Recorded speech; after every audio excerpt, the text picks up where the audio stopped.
All right. Oh shoot, I didn't put in chat. Whoops. I cannot see chat right now. Give me a second. Let's put chat in here. There we go. Chat. I have it. All right. Good morning, USA. It's late af. Can't lie to you. But you know, having a good time. Hello, nature. How's it going? Hi, Emma. How's it going? It is late today. Late on a Sunday, too. I actually have work tomorrow, but today's going to be a big day. Good morning. Surely it's not actually morning for you, is it? I know we got different time codes, but for me, it's pretty late. Thank you. I'm glad you love my JJK content. I appreciate that.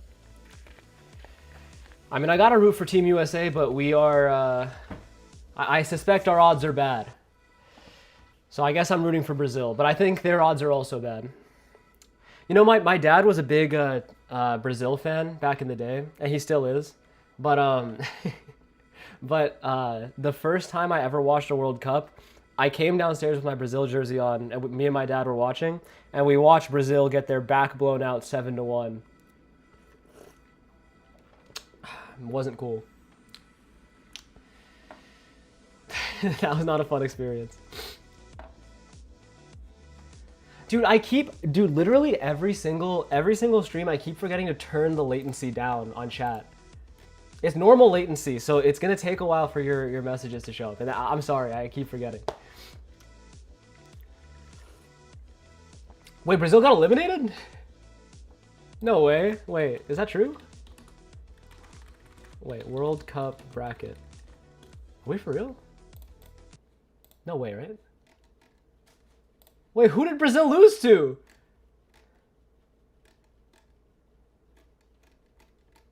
Oh man, you're right. Wait, are you right?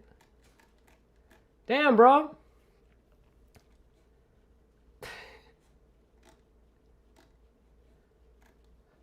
Yeah, the US is still in.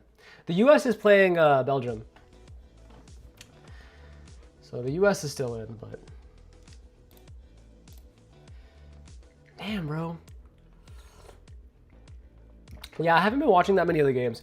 You know, the only game... I watched a couple of the games.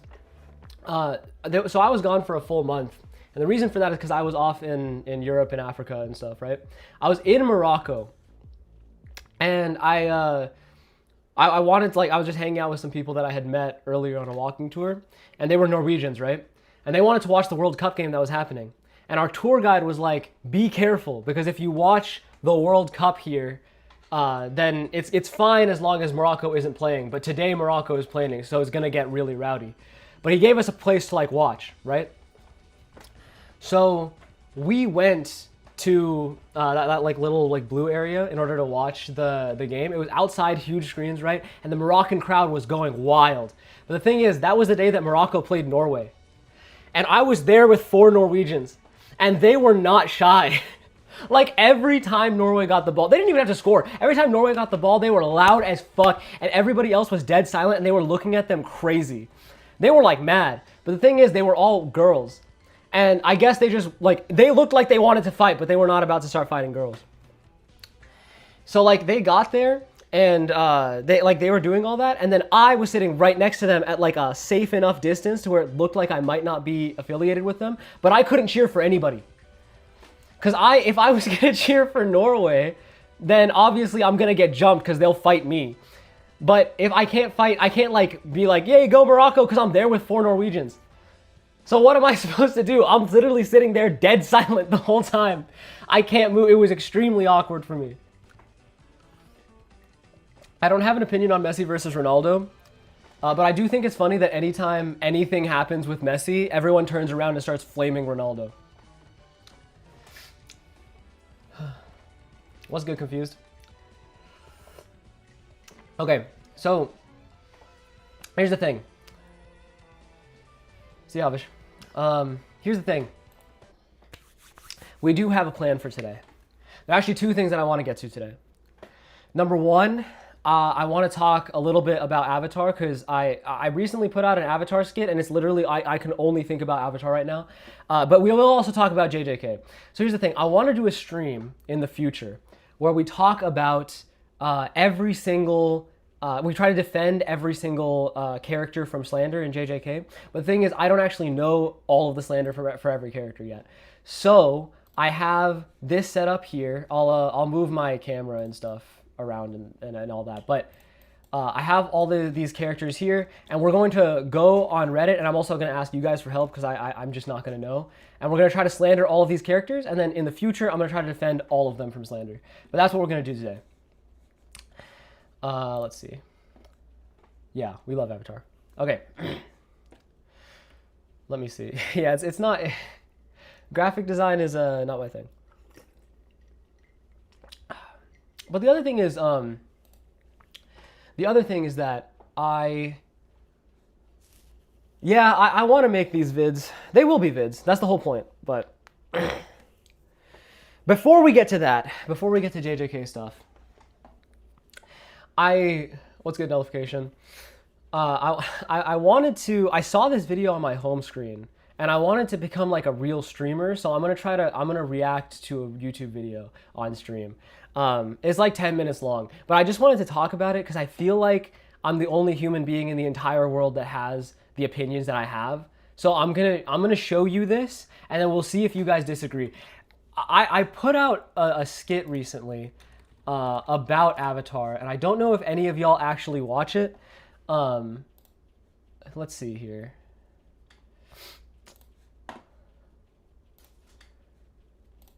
Yeah, do y'all watch Avatar? Have any of you ever heard, like, have you seen, I don't know how old you guys are, but like for me, Avatar was like an extremely important show for me. I don't know if y'all are old enough to have seen this now. It's old as hell. Get me to 10K likes, bro. But I saw this video on my YouTube recommended, and it's titled Korra is the weakest Avatar. It's titled Korra is the weakest Avatar.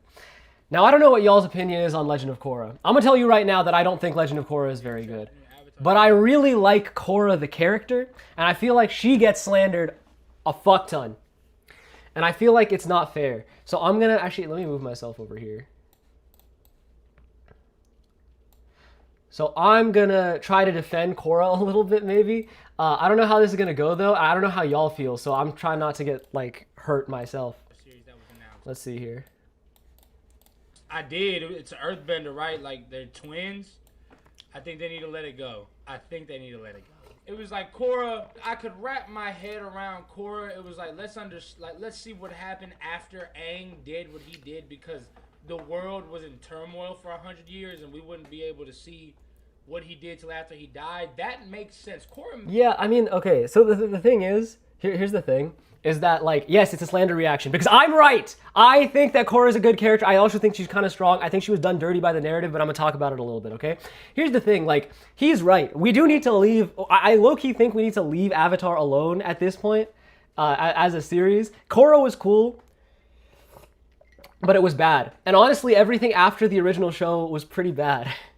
As a show, LOK sucks, but Korra as a character is my favorite. Yeah, that's what I'm saying. What's good, Sweet Tree? Oh, I appreciate that, bro. Why don't I have 1 million followers? Because I haven't been at this long enough, but I will. Just wait a little bit. Yeah, like here, like I think in general, everything that has ever come out of the Avatar series after the original Avatar series has been terrible, basically. At least Legend of Korra was made by people who care a lot. There's the new live action show, and apparently that, like, I've seen the first season of it. It was some of the worst Avatar I've ever heard of. It was like, actually, it was like 16 hours long and it was unbearable. And these people don't care anymore. So I understand like the feeling for that. Although if you've seen, although if you've seen the new, I don't know if you've seen the leaked Avatar movie, but that movie's pretty good.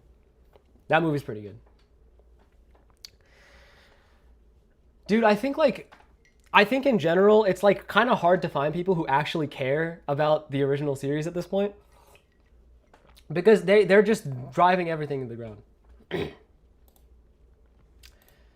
Season 2 just come out, yes. This one doesn't make any sense. It's like, who's the big bad? Like, who's the villain? But I mean, it's been probably over 100 years since Aang has been dead, so you know times have changed obviously. But they're gonna be building a whole Avatar verse with this new show.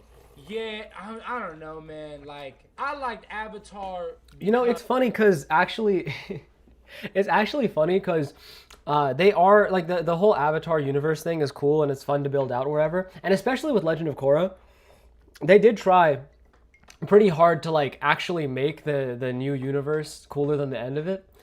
And I'm sure that like we're gonna talk about like Korra's like power scaling and everything later or whatever, but like you can tell that the people who made The Legend of Korra really loved the original series and wanted to make a natural progression to the end of it. Dude, like I don't remember the original series. Like who had like lightning bending in the original series? I think it was just like Iroh, Ozai, Zuko, Azula, and that's literally it. Aren't those like the top 4 firebenders in the entire verse? They're also all royalty. And then you look at The Legend of Korra, and it's just like Lightning Bolt Zolt has it. Who the fuck is Lightning Bolt Zolt?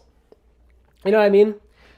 It's like blue collar work now. The average bender in The Legend of Korra is way stronger than the average bender in The Last Airbender, for sure. I think. Because it was like this elemental thing. Obviously, it was air, water, earth, and fire. Maybe lightning, maybe healing. You know what I'm saying? And it was almost like this cultural thing, like this made up cultural thing. Yeah, same with metal bending. Yeah, exactly. I think, but that's the other thing. Like, I think in general, when they were trying to show off like all of the metal bending stuff, I think that was specifically meant to show how far The Legend of Korra has come. But also that was like Toph, you know what I mean? That was like mostly just because Toph was insane, and then her daughters had her fucking lineage. Your favorite character is not Lightning Bolt Zolt.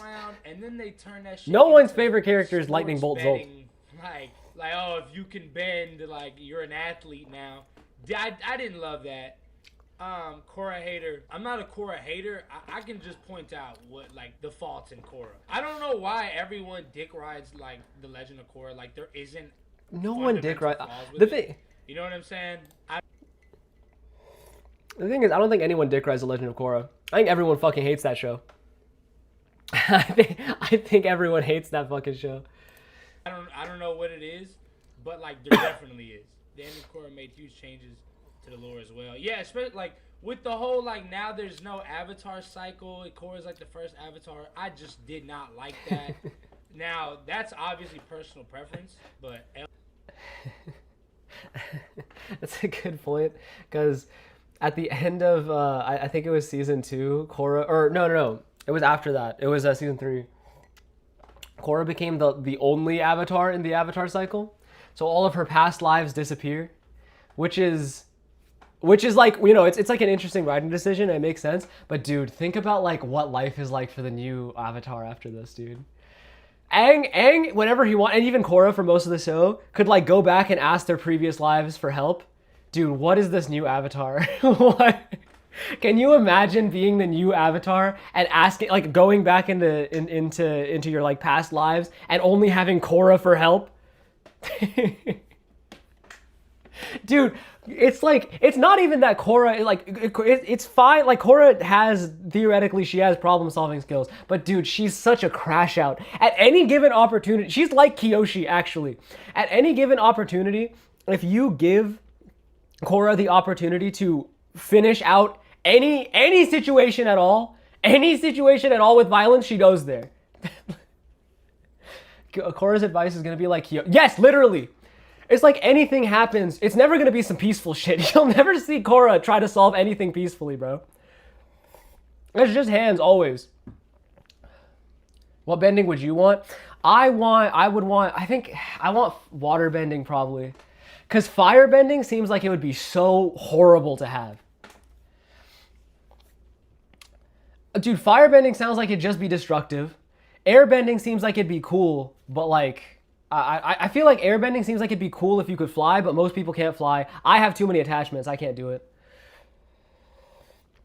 Earthbending is broken, though. Earthbending is pretty good, but I think I'd still pick waterbending.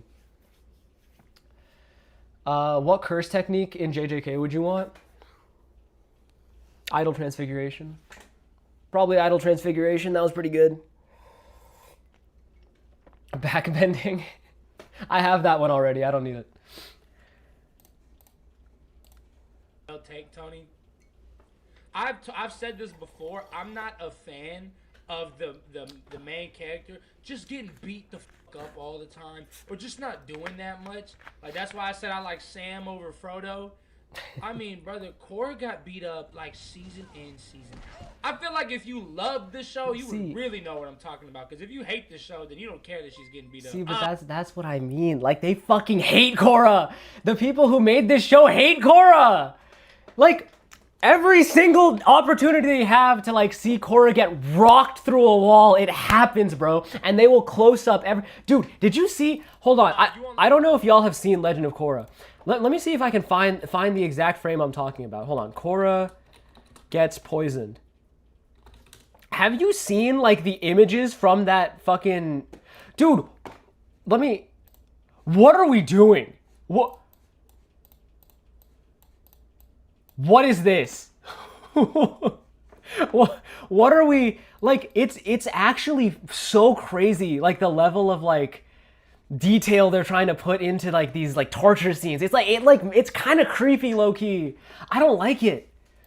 I don't like it, dude. Her villains are... Every one of her villains was OP as hell. See, I'm gonna get into that, too.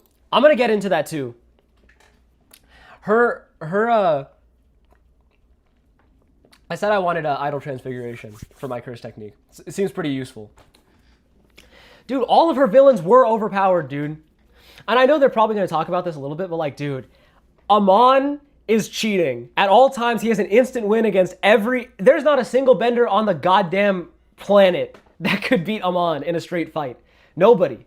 Nobody's doing that. Except, like, the avatars. That's it.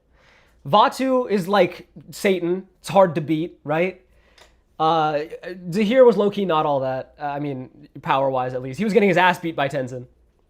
So not him. But then, like, Kuvira was low-key maybe on Ozai's level. You don't think Idle Transfiguration is useful?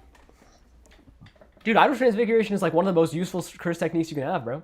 You have perfect healing. You'll be, like, the best doctor. Excuse me. You'd be the best doctor ever. Like, Idle Transfiguration... You can change your own body. You can affect your own soul. You can affect other people's, like, you can, like, you know, if anybody wants to be like if you want to be a plastic surgeon, like, you don't even have to be a normal doctor. Yeah, but then what's good? I can't say your name because I keep mispronouncing it, so I'm not going to do that. You have to tell me how to say it or I'm not going to. But hello. Yeah, but then Zahir also had 3 other insane benders with him. Yeah, that's the only way they beat Tenzin. They had to gang up on him. But that's the thing, like, Zahir was not a real master. He was, like, low-key a LARPer. He was an airbending LARPer. But that's all he had, really. But Korra's other villains were ridiculous. I liked Invincible Season 1. But the thing is like, with Mark, it makes sense why he's weak, because his dad is so strong. You know what I'm saying? Like, I get that. But it's like, bro, with Korra, it was like, yo, me personally, let me just bring me into the equation. Brother, if I am the Avatar, the master of... You're not beat. You cannot. It is impossible for you to Okay, fine. Then you fight. Then fucking you fight him on, bro. Like, I don't know what... Like, okay, here's the thing, right? I completely understand, like... I understand that Aang also beat... Well, I don't think Aang beat Amon, but Aang beat Amon's dad, who had the same powers, right? Totally happened. Oh, Kim Kashira. My bad, bro. Like, I completely understand that, like, Aang could beat Amon, and that Aang could beat Vatu. But, dude, like, that shit is so fucking hard. It's tough. Tenzin is not an airbending LARPer. Zahir is an airbending LARPer. He is. He wasn't an airbender. He just, like, studied the old masters, and then he happened to get airbending. What's up, Distinguish? Like, Zahir was a LARPer, and then he became an airbender. And yes, he was amazing talent, genuinely. If you gave him time to train, he would be the GOAT. But no, he wasn't able to do that.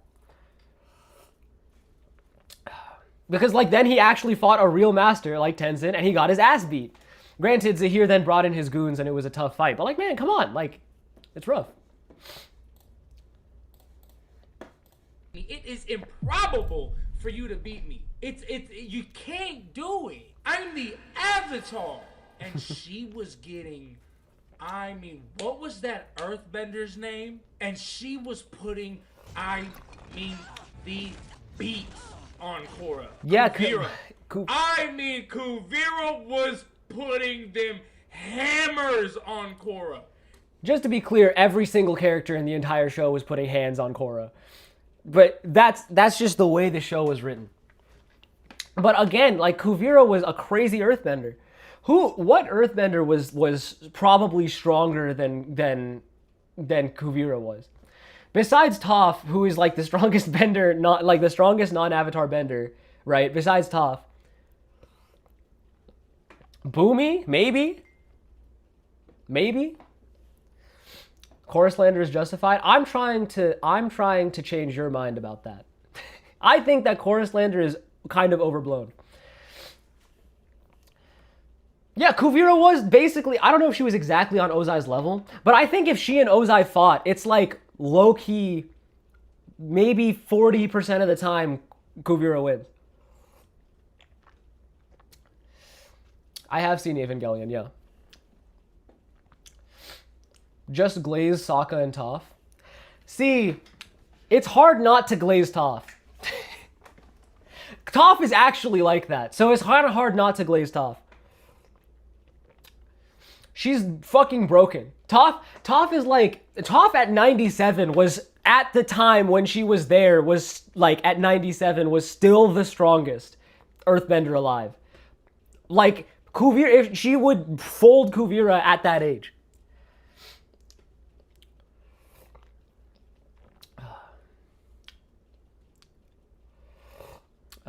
In that same fight against Kuvira, when she entered Avatar State, she threw a slightly bigger rock than what she was throwing the whole fight, and it took her both hands in the Avatar State. The Avatar State was extremely nerfed in Korra, though. You know what's funny is, like, I remember in the original Avatar series, Aang went into the Avatar State like so few times. Like, I think Aang went into the Avatar State like 3 times maybe in the whole series, and one of those times was to fight Ozai. Korra went into the Avatar State. Dude, I'm pretty sure Korra went into the Avatar State once to beat, like, I think she, like, beat Tenzin's kids in an air race once.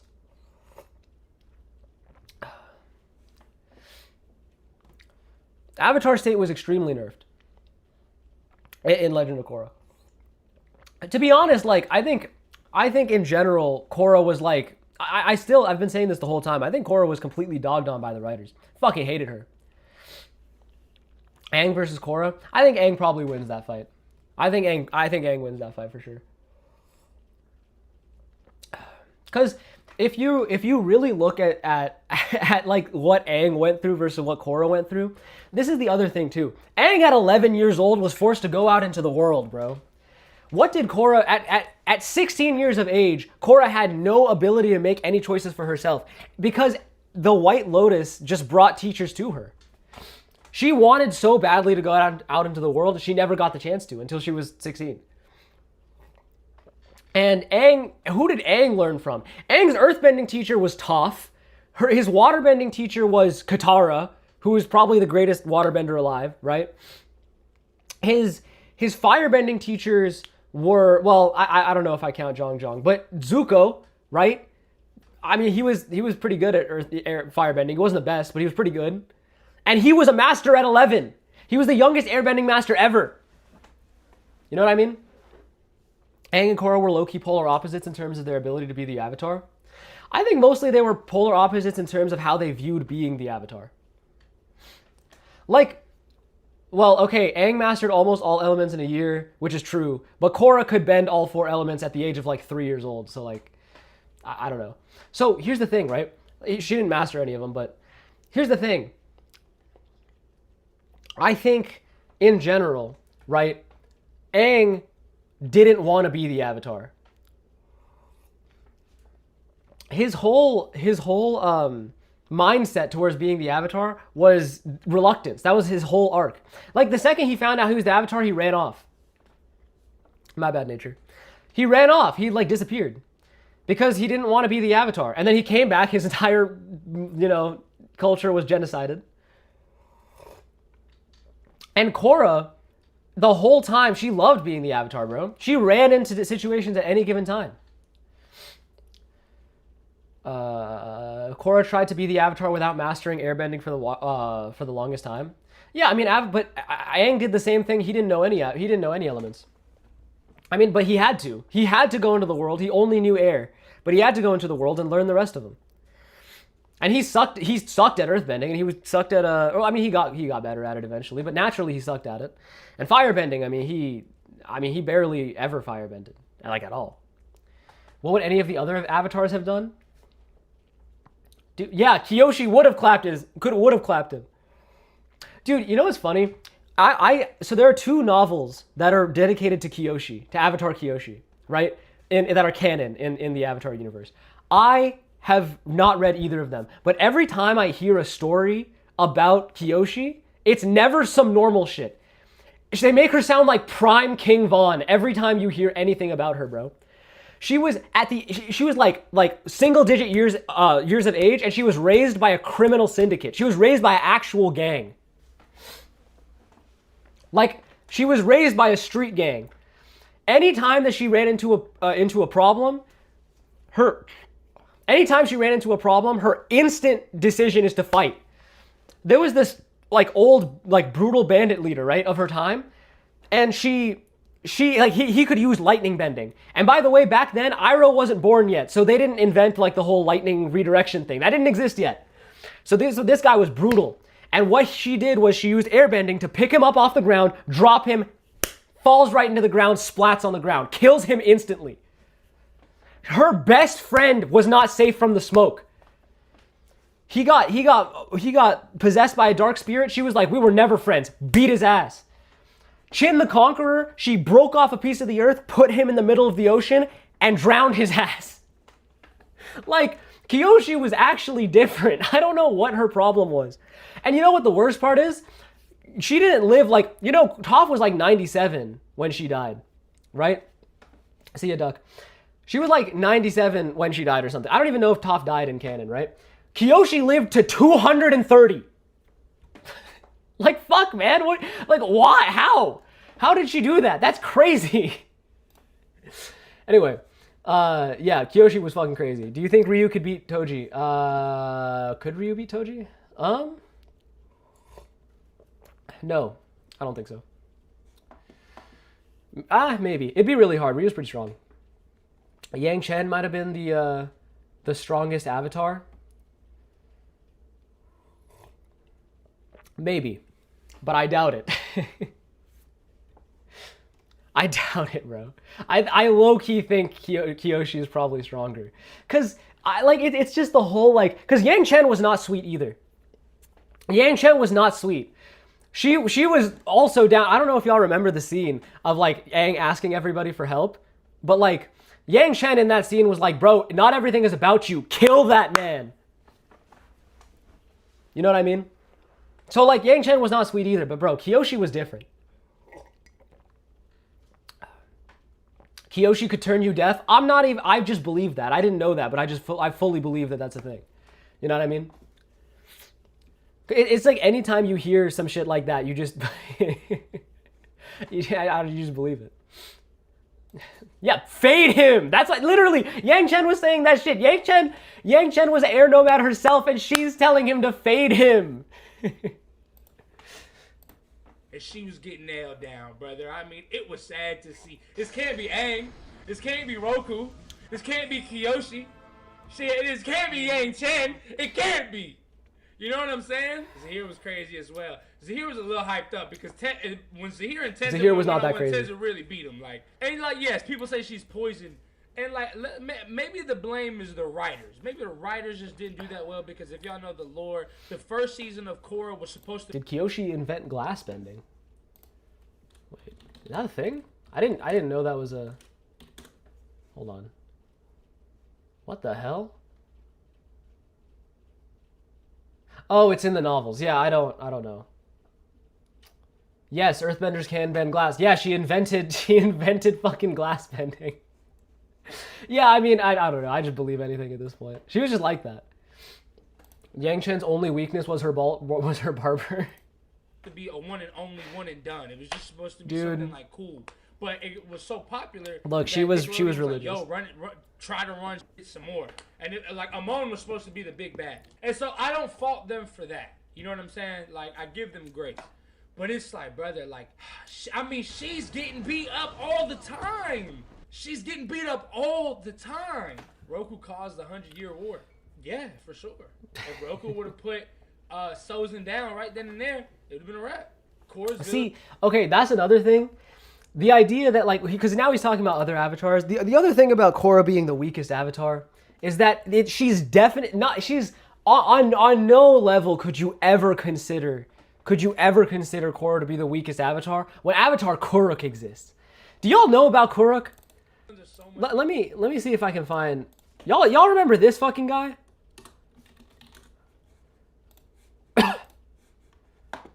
This guy?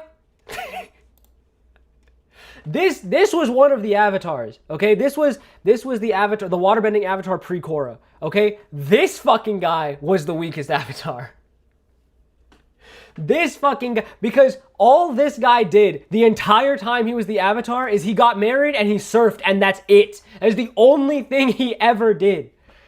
This guy, on God, wars started and finished while he was the avatar, and not one time did he do anything. No, he is not the creator of backbending. That was me. Not one time did he do literally anything. Kuruk, face-stealing spirit for all of his life if you call him the weakest, because we did not watch the same face stealer. Right. So what you're telling me right now, you're telling me that you think Kuruk can defeat the face stealer. That's your belief. You're telling me that at any point, if he could defeat the face stealer, how did he lose his girl to the face stealer? How did that happen to him? He didn't go back to revenge? He never spun back for his girl? He just kind of sat there? He could have done it, but he didn't feel like it? That's what you're telling me?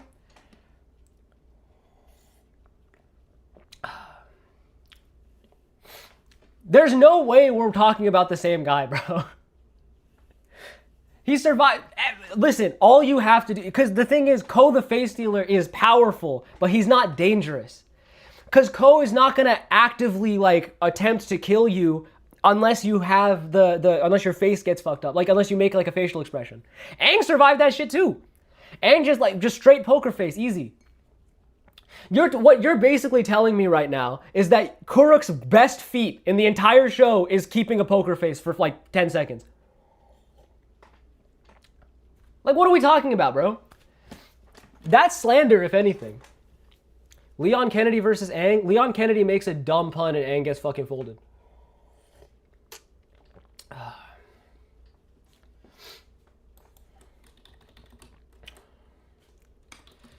Let's see. Kuruk spent his whole life killing spirits. Well, if it wasn't for any of them, the Aang era wouldn't have existed. But Aang's era sucked ass. No? I mean, Aang's era was terrible. Nobody wanted to live in Aang's era because he was living through the 100-Year War. Aang ended that war, but pre-Aang, like, that entire period of time, they fucking sucked. Like, he set up the position for him to create peace, which is cool. But that doesn't mean that him doing that was any good. He should have been the one who was trying to protect peace. Did the video say Roku would have packed Sozin away?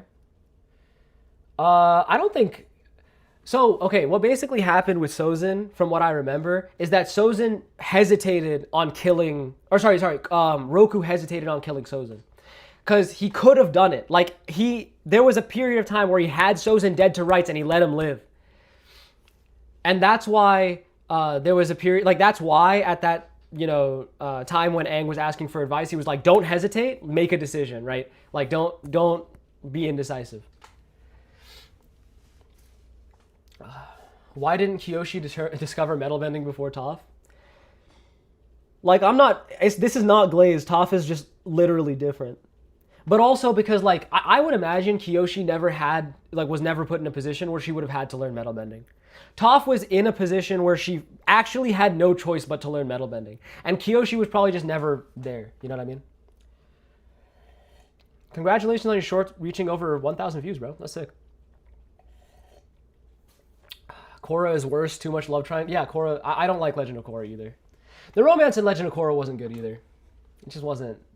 It didn't hit for me. Like, I really love romance, actually. Like, just generally, and I like, you know, romance novels and everything, and then the subplots. I'm into it. I like shipping and everything. But dude, Legend of Korra was just, it was a mess. Can we agree that Aang is the third strongest avatar? Is he the third strongest?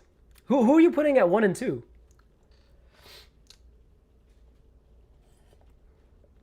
Distinguished, there is a new avatar, yeah. New avatar. I forgot her name. Seven Havens. What's the main character's name? Let me see. Pavi. Avatar Pavi.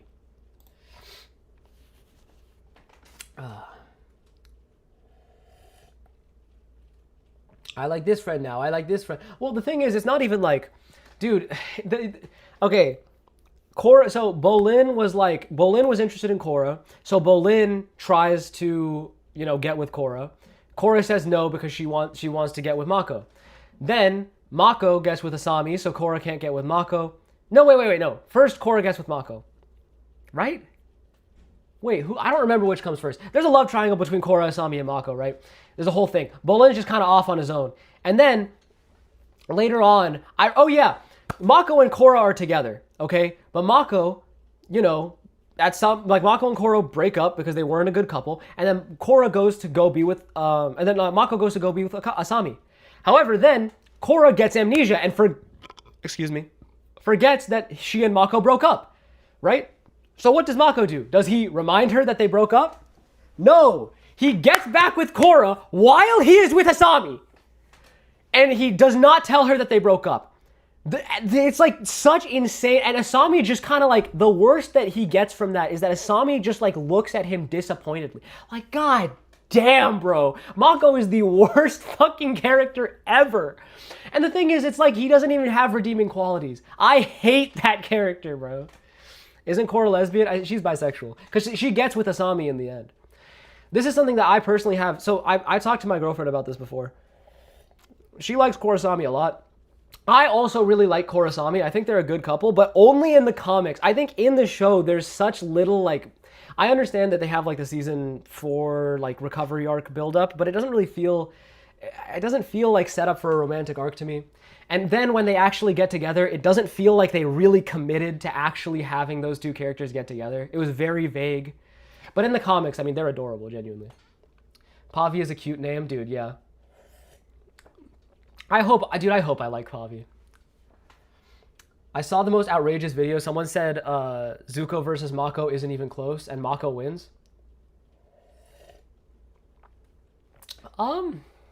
Yeah, that's crazy.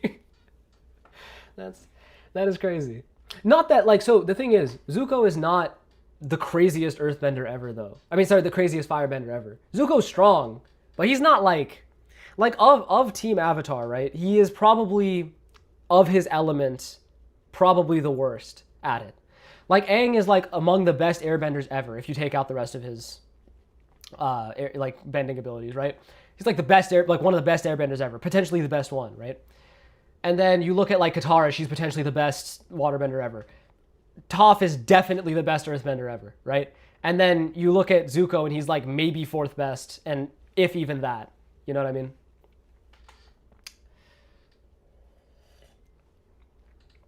A cute little girl back with a missing leg that's being chased by the world for what the previous Avatar did. Dude, you know what the thing is? Maybe I'm glazing Korra, but I kind of think that has to be fake. I don't think Korra actually caused the end of the world. I feel like that's something that is going to be revealed to be fake in the show. Like it's going to be like some propaganda thing that she actually was attempting to do something different. I just don't see Korra as the kind of character that like intentionally tries to do some shit like that. Yeah, she left a huge worldwide devastation. Yeah, that's what I'm saying. Like, but I feel like there's no way. Like, I feel like that's being set up to be something that gets knocked down. It sounds so fake from the way that they're like describing it in the show. Like, it sounds like propaganda when they write about it. You know what I mean? Anyway, Kuruk is a fraud. That's what I'm basically trying to say. Crazy. Y'all say this and no, they're not. There is not one. I mean, you could say this about the Dark Avatar, but Aang was more spiritually aligned than Korra was. So Aang would have beat Vatu easy. He would have, regardless. But like human wise, who is touching Ozai? Maybe. Amon is beating Ozai's ass. Amon is beating Ozai's ass, and Kuvira has the opportunity to maybe beat Ozai's ass. Just to be clear. It is crazy villains. Like, here, okay. Oh wow, I can talk to the previous avatars, and it's like just basically only Korra. Again, bro, like Korra's gonna be a dickhead. Korra, she's gonna go into like, how do I solve this interpersonal conflict? And Korra's like, fuck, like left, right, good night, beat his ass. That's the only thing. What's good, Dolo? Do you want to know the saddest thing? Anytime the past avatars try to speak to the other avatars, it's just a replica of their soul. That's not sad. That's good. It is a good thing that they're not talking to the actual avatars. Because if they were talking to the actual avatars, then imagine, you're the avatar, you die, and you're trapped in the head of the next avatar for eternity. That sounds like hell. To me, that sounds like hell. Hello? No, there we go. Be Amon, because Amon's got blood bending. Like, yeah, you can pull that out. You know what I'm saying? But like, bro, Zahir was killing people. Zahir fought Tenzin and lost. Zahir almost got packed up if his crew wasn't with him. So Aang would have definitely beat him. Like, see, here's the thing. Yeah. Y'all try to make me a Korra hater, and I'm not. Like I said, I call it how I see it about Korra, and people will say, oh, her villains were super crazy, but they weren't, though. Amon and Vatu are the crazy ones. Really, Amon really was, like, there's a reason why, if you watch the first season, Amon was if some you watch bullshit. the first season and pretend like this is a complete work, you can understand that Amon was always supposed to be the big bad. If you think about it, if you really think about it, Amon was the strongest sorcerer. I mean, not sorcerer, fuck, I'm JJK Brain. Amon was the strongest bender ever, besides the avatars, if you really think about it. Like, who, even, like, I would say this about Toph all the time, if Amon didn't exist. It's like, what human being with blood is beating Amon in a fight? Ever. No chance. No chance. She has an instant, Amon has an instant win condition against literally anybody. He's just like, you know what I mean? Like, it's such bullshit. If I'm isekai'd into Avatar, I'm going in and learning every single subcategory. Yeah, but like, that's assuming that you were... If I got isekai'd into the Avatar universe, knowing me, I am getting incarnated as a non-bender. I have no chance, bro. But even if I get incarnated as the Avatar, would I even bother learning all of the subcategories, bro? I don't know. I don't know if it's worth it to learn bloodbending. I don't even know if it's worth it to learn it. Because if you're not a Mon, you can only use it on a full moon, right? I don't know if it's useful to learn that one. Metal bending, you gotta learn, though. That one's important. Lava bending, probably should learn that, too. Yang Chen was badass. Like, sound bending combined with literally all 4 elements. Yeah, like, Yang Chen was badass. Maybe Yang Chen was stronger than Aang. I don't know. The problem... Okay, but think about, like, what has Aang accomplished in his life? Aang came back at 11 years old, ended the 100-Year War, right?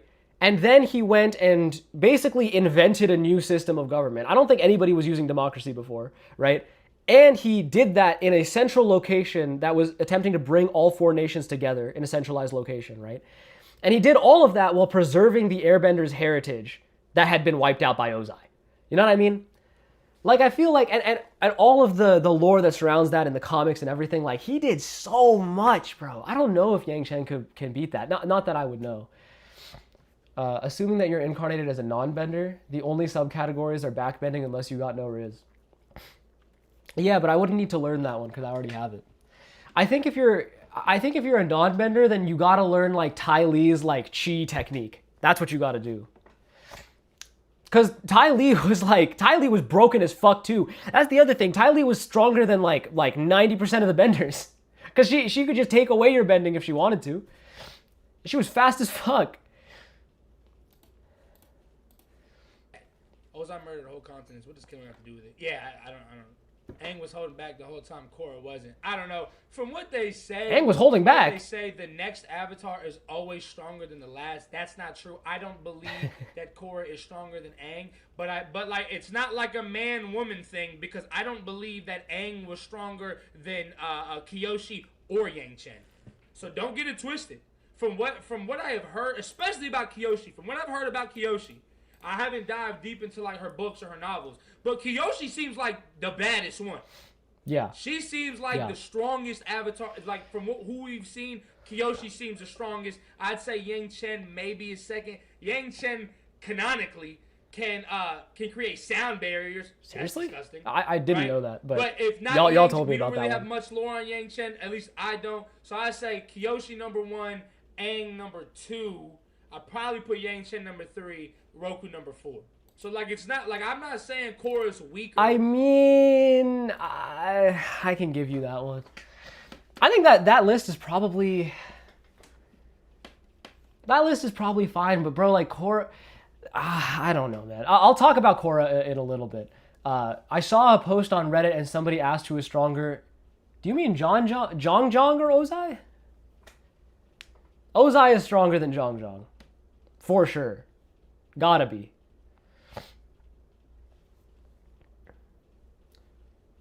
Jet solos. Wait, I always wanted to know about the spirit turtles. Yeah, but I think we got some context on them, right? In Legend of Korra, the spirit turtles are the ones who gave Wan firebending and then the rest of the bending styles, I'm pretty sure. So, I think, but I don't know if there's much context on them. I think they're just like sort of like godlike entities. You know what I mean? Let me,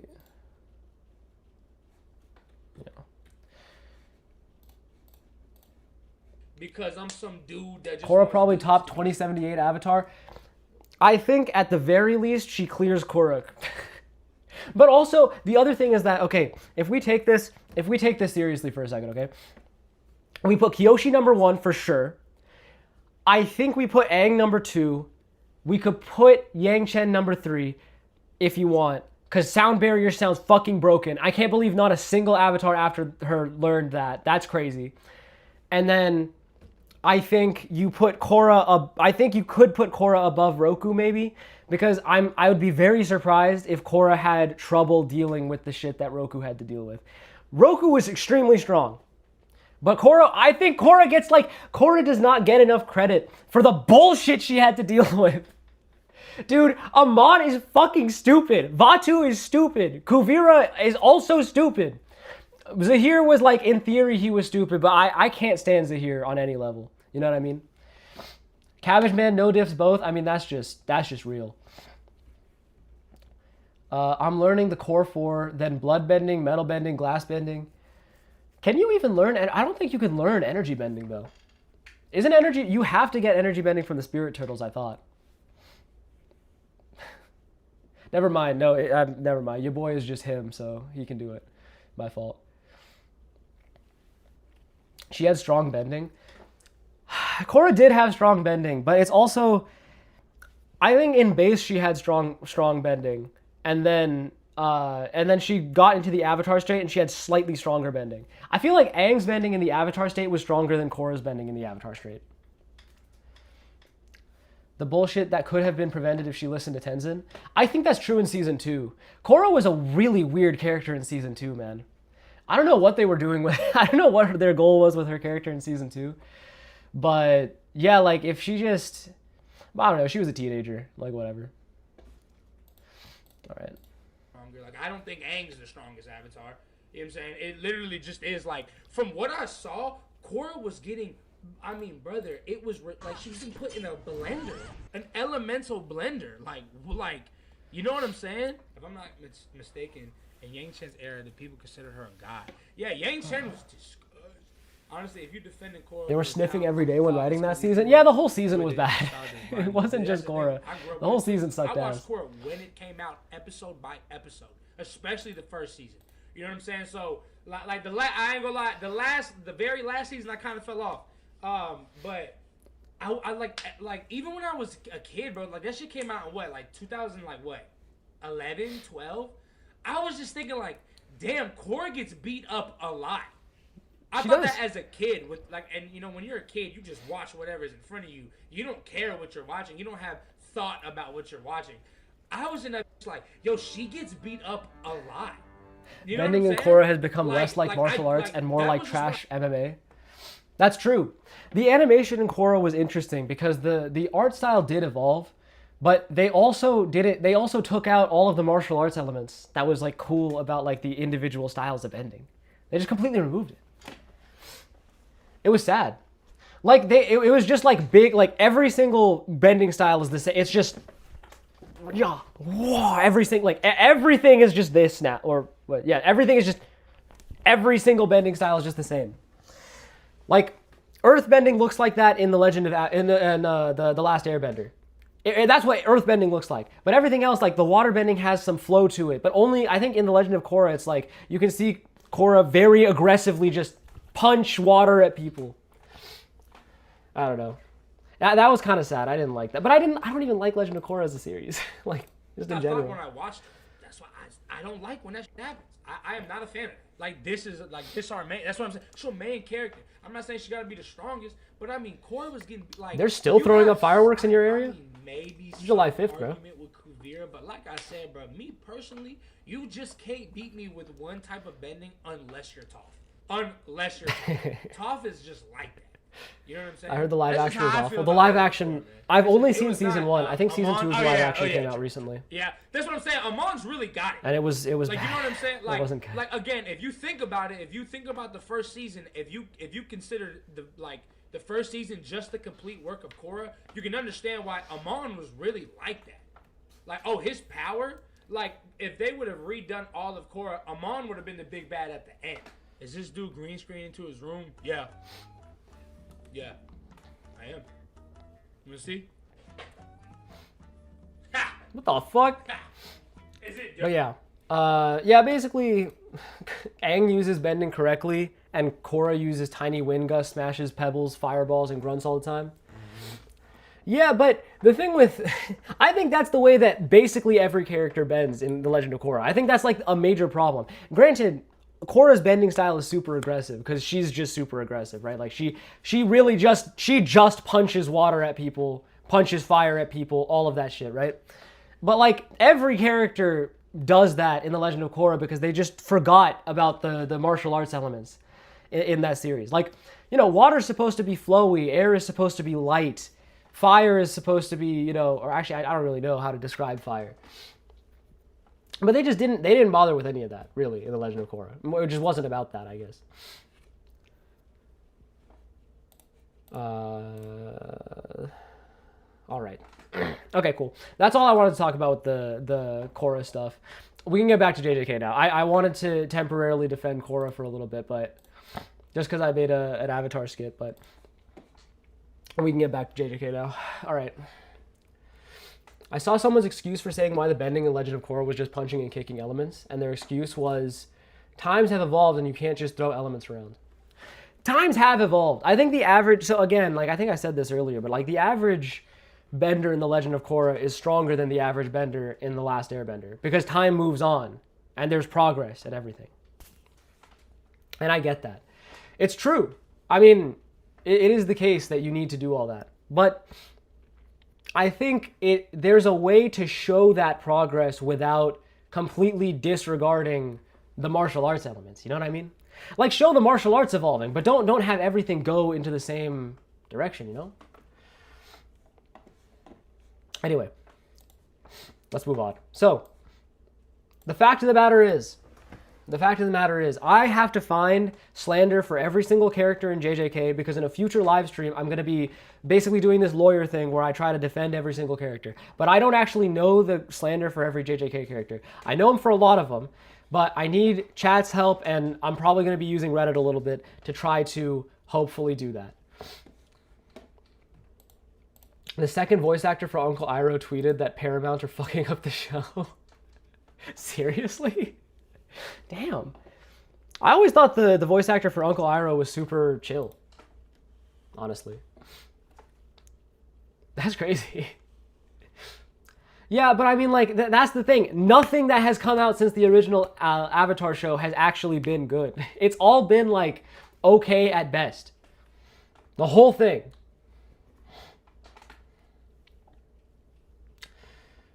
Yuta, you're going to need 5 years of law school to defend him. Yeah, do we have Yuta haters in the chat? Can we start with Yuta? I feel like Yuta's such an easy character to start with slander. So here, I'll begin. The first bit of Yuta slander is the Rika merchant thing, right?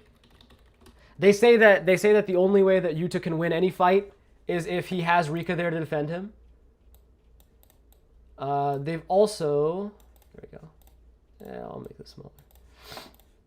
They've also got the... How do I even write this?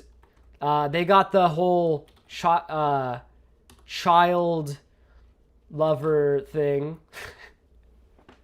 They have that. I think those are really, like, the main ones. Like, him being, like, weak without Rika is like, you know, the whole, what grade would you be? Yuta, what grade would you be without Rika? You know what I mean? Like, I feel like that covers all of that. Fuck, I forgot about bush camping. Dude, it's been a while. Dude, Yuta slander, I remember at the end of season 3, people were like, I made a video about this too. It was like, you know, he's about to put on his masterclass. This is his moment. And then Yuta edits and, like, you know, Yuta love was at an all-time high. Bro, the next season, or a few seasons from now, when we get the scene, dude, Yuta stocks are going all the way into the ground when that gets into the anime, man. All the way into the ground. He cheated on Maki with a cockroach. Yeah, we can put Curse Lover in there.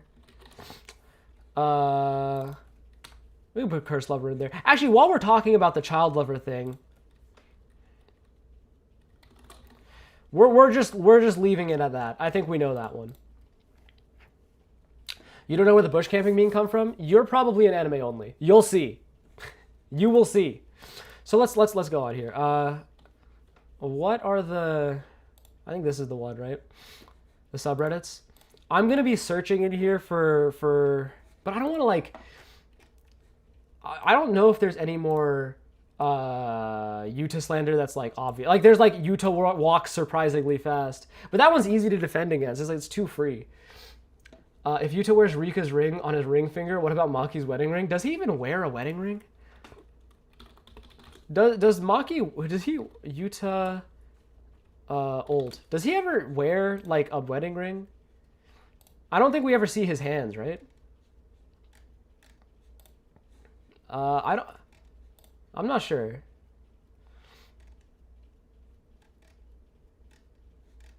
Yeah, we never see his hands. So I'm not sure. All right. Cool. Okay. Okay. Gojo's easy, I think. So Gojo has, like... What? Actually, he has, like, the whole, like, Gojo thing going on, because, you know, the whole Sukuna fight. What other slander does go... Do Toto now? I'll do Toto right now. Hold on, I'll do Toto right now. I have to make an... I do have to make... I did not Google! I did not Google! Calm down! I didn't Google! My default search engine, if I type in something here normally, if I type in Yuta old, it's DuckDuckGo! It's DuckDuckGo. And it's a worse search engine. I did not Google. Anyway, I have some Nobara slander. Show me your Nobara slander. I feel like people don't really slander Nobara that much, no? Like, almost never. Oh, yeah, I'm supposed to do Toto. Yeah, I'll do the Toto slander right now. Toto...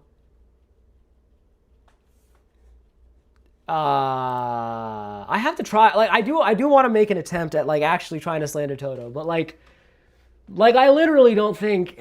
I don't know. Like, you know what's funny? The literal only slander that Toto has ever gotten that's like somewhat accurate is like the stalker thing, because he was like following Takada around all the time. But then I'm in Modulo. Spoilers for Modulo.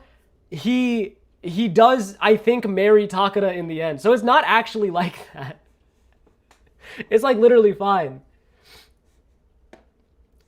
So I don't think he has any Toto slander. Nobara got one-shotted by a 2-month-old? Who? Nobara is a Haruta victim. And that's the worst slander. Actually, Megumi is a Haruta victim too, but we'll get to him. Nobara is a Haruto victim, and that's crazy. I know why you have DuckDuckGo. I don't even know what that could be beginning to imply. I have no fucking idea what that means. Yeah, Nobara is a Haruto victim, and that's embarrassing. Nobara hit a black... I remember this. There was talks about how Nobara hit a black flash and then didn't do shit. And then died instantly. And then there's like Deus Ex Nobara stuff with the ending of the whole show, if we remember. Mahito is 2 months old? True. Oh yeah, Mahito is 2 months old. One-shotted by a 2-month-old. Yeah, I did forget about that, but that is true. Didn't Toto have a necklace with a photo of Takada? Yeah, he did. No, he had a little locket, and the 2 photos inside were Yuji and Takada. Those are his 2 loves. Okay. What else does Gojo even have for slander? I feel like Gojo has so much slander. You can't slander Sukuna because whatever Sukuna is, Gojo lost to him. Also, Mahito is a couple months old. Gojo did lose to him, but you can still slander Sukuna. There's so much Sukuna slander. I'm gonna do his right now. His is easy. Cause there's the whole what's it? I haven't used this.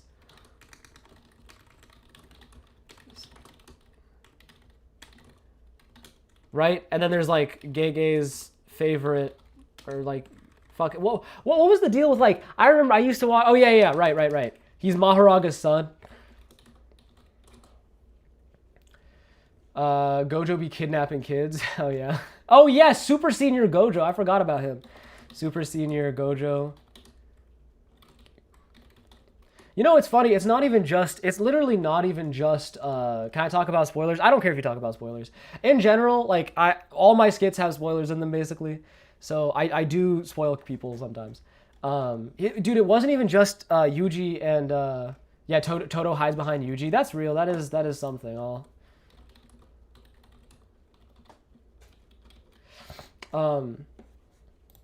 Yeah, it's not even just Megumi and Yuji, bro. He also kidnapped Yuta, I'm pretty sure, when he was a little kid. So there's that. Sukuna doesn't know how to use a phone. That's not good slander, though. Oh yeah. The binding vow merchant thing. There was that. Yuji only 1v1s that he won are the grasshopper curse, the helicopter head, and Higuruma.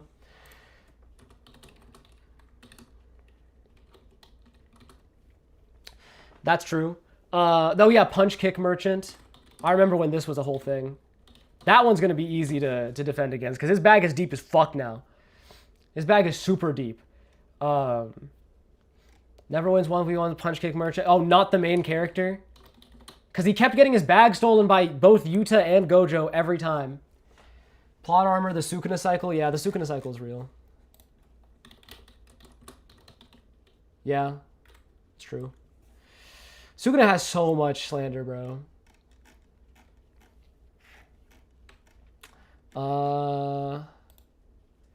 Yeah, okay. Dude, Megumi is rough because it's like, it's basically just Potential Man and then Maharaga spamming. It's like really just these things, but it is like dragged to infinity, bro. Megumi is like, oh yeah, like sold the final fight. Yuji and Yuta had Sukuna dead to rights, and Megumi sold that shit. Like, Yuta inside Yuji and Yuta had Sukuna inside of his domain, actually dead to rights, and like the soul was ready to split, and Megumi didn't do anything. It was rough. Yuji 1v1s people in Modulo. Yuji is like basically God in Modulo. So it's like, yeah, he 1v1s people, but it's like Gojo 1v1ing people. It's like fly swatting. It's fake. It's just, I mean, you just put him in a blender, bro. It's not fair. They're just hating on Yuji for no apparent reason for Sukuna, yeah.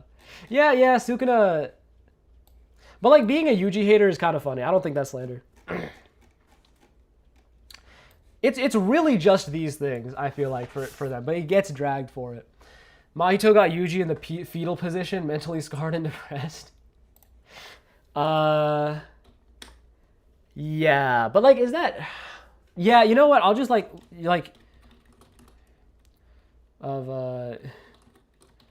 Yeah, dude, like, the mental damage that he took. But that's also going to be pretty easy to deal with. He kind of let Gojo die. Who did? Megumi? Not really. Dysfunctional Sukuna cage. But he wasn't dysfunctional low-key. He was just... the idea... Like, Sukuna just tricked him. Sukuna just tricked him. If anyone was a dysfunctional Sukuna vessel, it's Megumi. That's just more Megumi slander. Low-key. Sukuna's a chef? Yeah, I mean... I think that's what his technique is based on. I want to do Maki. Maki's my favorite character. So I feel bad, but I gotta do it. The Zenin clan massacre was not good for her PR. It was pretty bad because like there's the whole like child killer thing. I don't know if y'all saw the fucking where he's.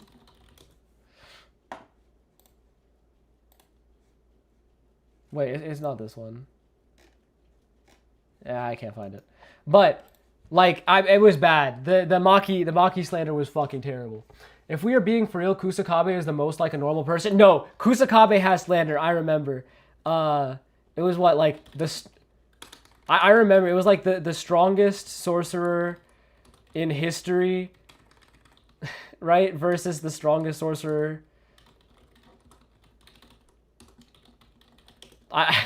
This shit fried me, dude. I remember this shit, dude. This was so funny. They like when it was this shit. I'm sorry, spoilers. When it was like Sukuna versus Kusakabe, that was like the images like this were coming out left and right, bro. That shit was hilarious. 4v1 merchant for Maki? What the fuck does that mean? 4v1 merchant? Who did she 4v1? If anything, she was the one who got ganked. Oh, because of the curse you have. Oh, fuck, right. Yeah. Yeah, actually, she does get a lot of stuff for plot armor. Like saved by the plot. People do say that. All the time. Maki trying too hard to be Toji. You can say carried by Toji, but that's actually Toji slander. Because this is, like, patently not true. Maki, like, Toji has, like, way worse feats than Maki. But where's Toji at? I can put this for Toji slander. Toji? Did I put him on here? I feel like I did. Yeah, here he is. Carried to top 10 by Maki. That's true. Only fights teenagers. Right? It's Megumi's fault Yuji is lonely. It's Megumi's fault Yuji is lonely. If Megumi hadn't sold, Sukuna wouldn't have killed Choso, and Choso would still be alive in It is crazy to blame Megumi and not Sukuna for that. But it's true. Haruta slander? Dude, Haruta... The problem with Haruta slander is it's like... I don't even know if he's relevant enough to slander. Homeless for Toji? Yeah. Didn't join the league? I remember this. Like, he didn't join the league, he just went to go fucking bounty hunt teenagers instead. Didn't join the league, homeless, gambling addict. He's got all that. Dude, I don't think Haruta is even relevant enough to slander. I might just delete this guy. Toji was brought back just to fight his son. That was fucked up. And it's funny because his son never even knew that was him. Carried by that sword. If anything, I don't think that's common slander for Toji though. Haruta's carried. Yeah, fine. Okay, fine. I'll put him on because it seems like you fucking hate Haruta, so I'll throw him on there. Cracked by Nanami. Is this even slander? I feel like that's just an allegation. That doesn't feel like slander to me. But yeah, carried by miracles. The thing though is that Haruta fucking like Megumi and Nobara are both Haruta victims, so it doesn't even matter. Not being relevant enough to slander, yeah. I mean, like, this is not even slander. It's just like, it's fucking Haruta, man. Broom Girl, on my life, I like, not referred to by name. This happens all the time. Nobody knows Momo's name, bro. First rounded for Yuki, dude. Yuki, yeah. Yuki's is bad. Suicide Merchant. Fake special grade, dude. She gets innate genocide enabler. I remember people always used to talk about how it was Yuki's idea to kill everybody. Haruta, the 7th grade sorcerer hunter, bro. That's the main characters.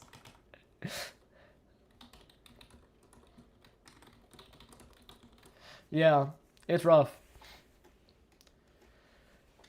Who's easy? Oh, Kashiba, bro. This one isn't even the fucking, oh yeah. Actually, I don't want to do the femboy thing because that feels kind of bad, but like, strongest of an era with fucking farmers and janitors and shit. No domain, RCT, like reversal, anything. Like he had absolutely nothing. Miwa being the weakest sword wielder. Yeah, Kenjaku did actually just catch her sword in his hand. That was bad.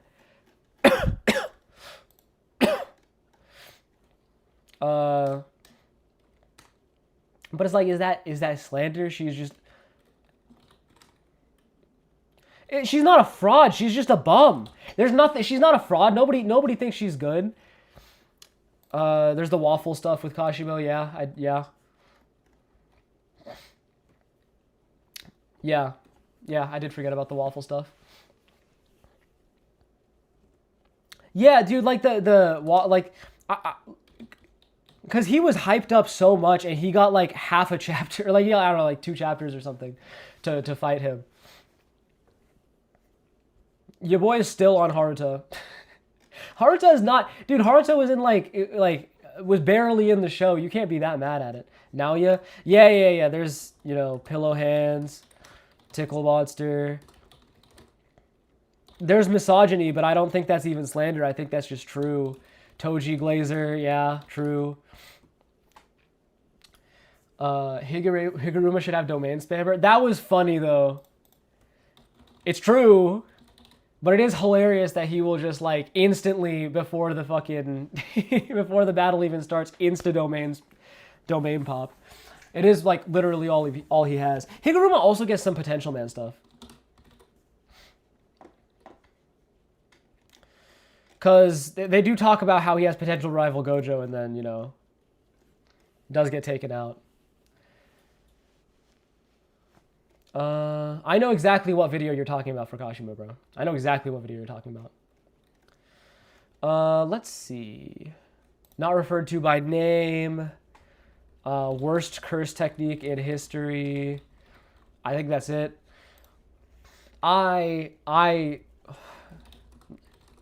Like, what does... I think, like... Tengen... Oh, yeah, fuck. Is Tengen on here? Yeah, Tengen is on here. Dude, Tengen gets slandered like crazy. That was real. Tengen slanders that in general, her plans are stupid as fuck. I remember this. Hold on. uh, sold the fight with Kenjaku. Idiot in general. Do Maharaga. I don't think Maharaga's on here, but I can add Maharaga if you want. I'll put Maharaga right next to Megami. I'll put Maharaga right next to Sukuna. Where's Sukuna at?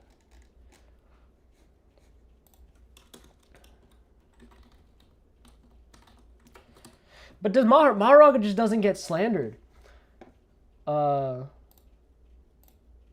don't you put Mando King X? He literally defeated Kashimo and Hakarai. I don't think Mando King X ever gets slandered though. There's no slander for him. Kenjaku, Mr. Yeah. It's all for my evil plan. Yeah, fair enough. Kenjaku also gets like, yeah, getting cracked multiple times. Yeah. I mean, I think that's like kind of his only real slander, right? It's just like the fact that he gave birth to Yuji. Is that literally it? That doesn't really feel like slander. I feel like that's an easy one to defend. But yeah, he does get fucked up for that one. Plot merchant. He also has a little bit of plot armor similar to Sukuna. Yeah, I'll give you that. He does have some plot armor. He probably reminisces on that shit every once in a while. Dude, if it was Jin that good? I get, if Jin was that good, I believe it. Dude, I don't think Maharaga has any slander. I'm just going to leave him here, but I don't think he has any. Hana gets slandered too, like crazy. Hana, she's also an idiot. Megumi, honestly, she was in love with Megumi, right? That's pretty bad. Why is there nothing on Geto? I haven't gotten to Geto yet. Kururushi, the roach no one invited. I was going to say there's no slander for Kururushi, but you're actually right.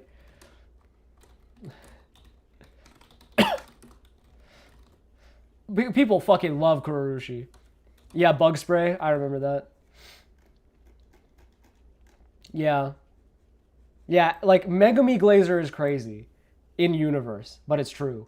Nothing on Geto. Geto's easy, right? Like, genocidal freak.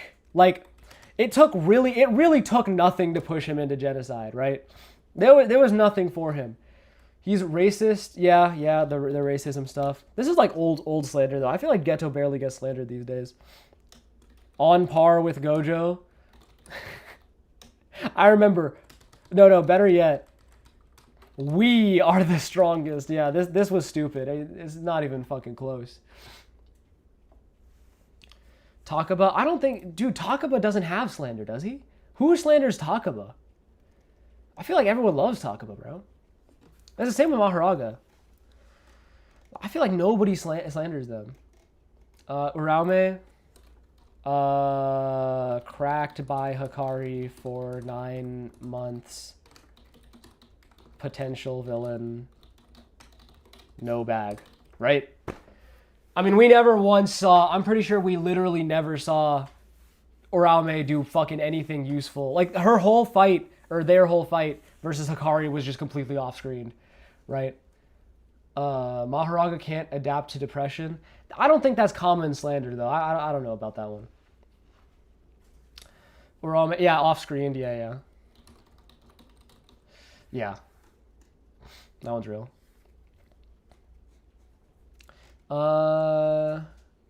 Jogo doesn't... I don't know if Jogo gets slandered.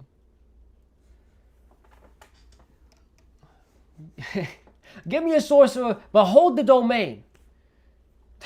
Hold the reverse curse technique. No maximum, no reversal, no simple domain. But yeah, I remember. I've seen that video. I know what you're talking about. Jogo is the weakest character ever. Uraume is the ice sorcerer. The one that hangs out with Sukuna. Oh yeah, Sukuna Glazer. Jogo, weakest character ever. Oh yeah, I guess he just gets rocked by, like, every time he gets in a fight. Yeah, like 0% win rate, right? That's actually true. He does have a 0% win rate or something like that. I don't know if he ever wins.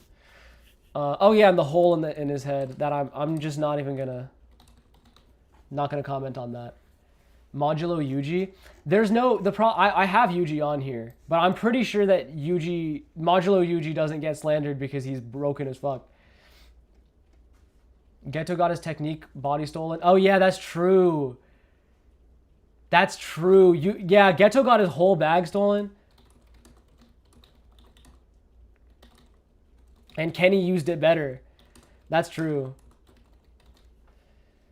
Toji is a terrible influence. Maito is a special grade, lost to a grade 3. Did Maito lose to a grade 3? Maito lost to Yuji, really. Noburo was there, but nah, I don't know. Take Momo's curse technique off here, it's goated. What is goated about Momo's curse technique? Tell me right now what is useful about Momo's curse technique. Tool, it's like, is it tool manipulation? Is that what it is? Maybe if she used curse tools, actually. You might be right. Maybe if she used curse tools. Kenjaku got turned into a cat boy by a guy who didn't know his own technique. Yeah. Yeah. Stand proud, Sukuna. You are strong.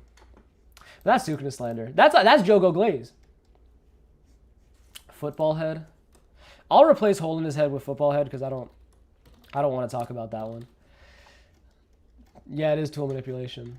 Yeah, if she used curse tools, right? You can cool off her allies with her ultimate attacks. Choso is a bum. He has blood manipulation. Okay, but who thinks Choso is a bum? I don't think anyone thinks that. If she was ice, where is she getting this the inverted spear of heaven? Where is she getting that from? Tell me how. Listen, even if Gojo didn't hide that shit, let's say Toji still had access to it. Is Momo the one who's getting access to it? Really? You think Momo has any chance of somehow getting access to that thing? No chance. Choso has blood manipulation and can't manipulate the blood out? What are you fucking talking about? Geto Sour Scene has nobody Googling the uncensored version. Nobody likes him. We played a Geto dating sim on stream earlier. So that's not true. Mahoraga can beat Goku. Mahoraga would beat Goku's ass. It is sad, but it is true. Mahoraga would fucking demolish Goku. Inumaki can't make clap. Yeah, Inumaki deserves more slander than he gets, low-key. Actually, Inumaki got his bag stolen too.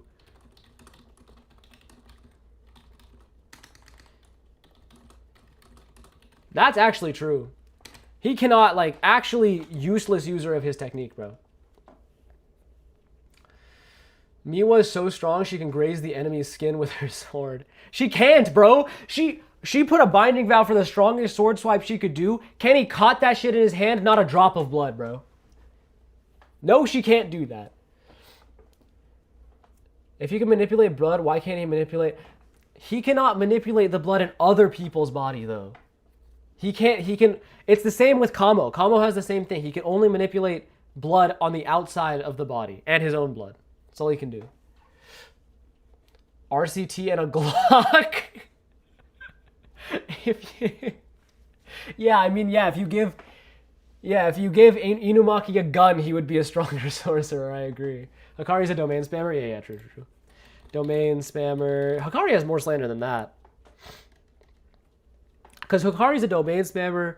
I know, like, there was the whole thing where people were talking about how he was, what was the thing? Like, I forgot. Oh, he's also punch kick merch. I remember this too. He gets a lot. He used to get a lot of this back in the day. I don't know how long y'all have been friends, or how long y'all have been in the JJK fandom, but Inumaki yelled plummet to Geto and Geto walked off. Yeah, well, okay, but he also did like the squish. He used like power word scrunch. Yeah, carried by fake by CT. Yeah, true. Mekabaru is a cancer patient. Yeah. Glass bones. Paper skin. True. True. Can't play slots without a lever. That's true, but I don't want to talk about that one because that feels annoying. Cute. Are we allowed to put obese for Panda? Badass. Yeah, but that's the thing. I think that's the only thing he has. Hikari Glazer. You see that one dumbass photo of? Hold on.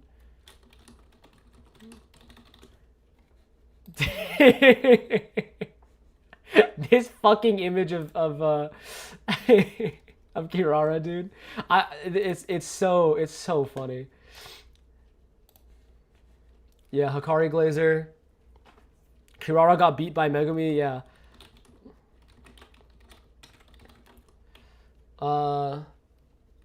Panda is a dumbass. He's not the smartest. Hikari's a Kirara Glazer. He's not, though. That's the thing. I don't think Hikari, I mean, he loves his girlfriend, but I don't think he ever like talks about how Kirara is super strong or anything. If anything, Maki should have Yuta Glazer, because that does come up sometimes. Miwa is the strongest. She can cut arm hairs off, bro. That's not. I think she can't. She can't even hold a sword anymore. Yeah, the best thing, dude. My fucking Rock Lee ankle weights. Yeah, it's true. Oh yeah, she also didn't she try to get with Megumi? There's the incest stuff. Kirara's curse technique is hard to understand. Yeah. Can we put Gege on? Yeah, we can put. Gege deserves to be on this list. Hold on. Gege. He's actually potential, man. JJK is a potential series.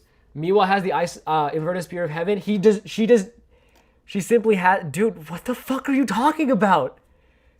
You're making this shit up. Gojo destroyed that shit, or he hit it, or something. It's not around anymore. What was I doing? Oh yeah, Kirara. Yeah, Kirara Slander. We got all of these good. Let's see here. What do we got? Kamo. I made a video about Kamo, but I don't remember. Do I still have the script for that video? I put a bunch of slander in there. But I don't think Kamo gets slandered very often.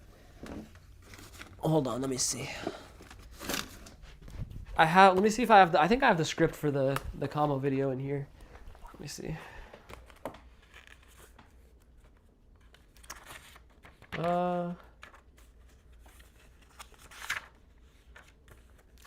Let's see, what do we got?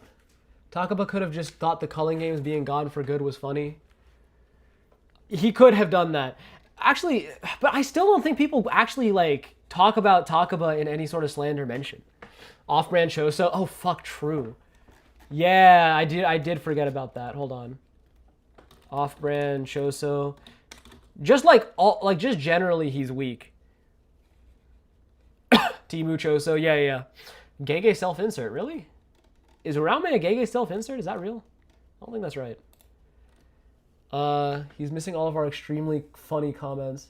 Nanami got done like Two-Face. He couldn't just Black Flash Jogo, take Yuji, and dip. Dude, I don't think people actually slander Nanami. That's another one where it's like, dude, he just talk about isn't funny. That's true.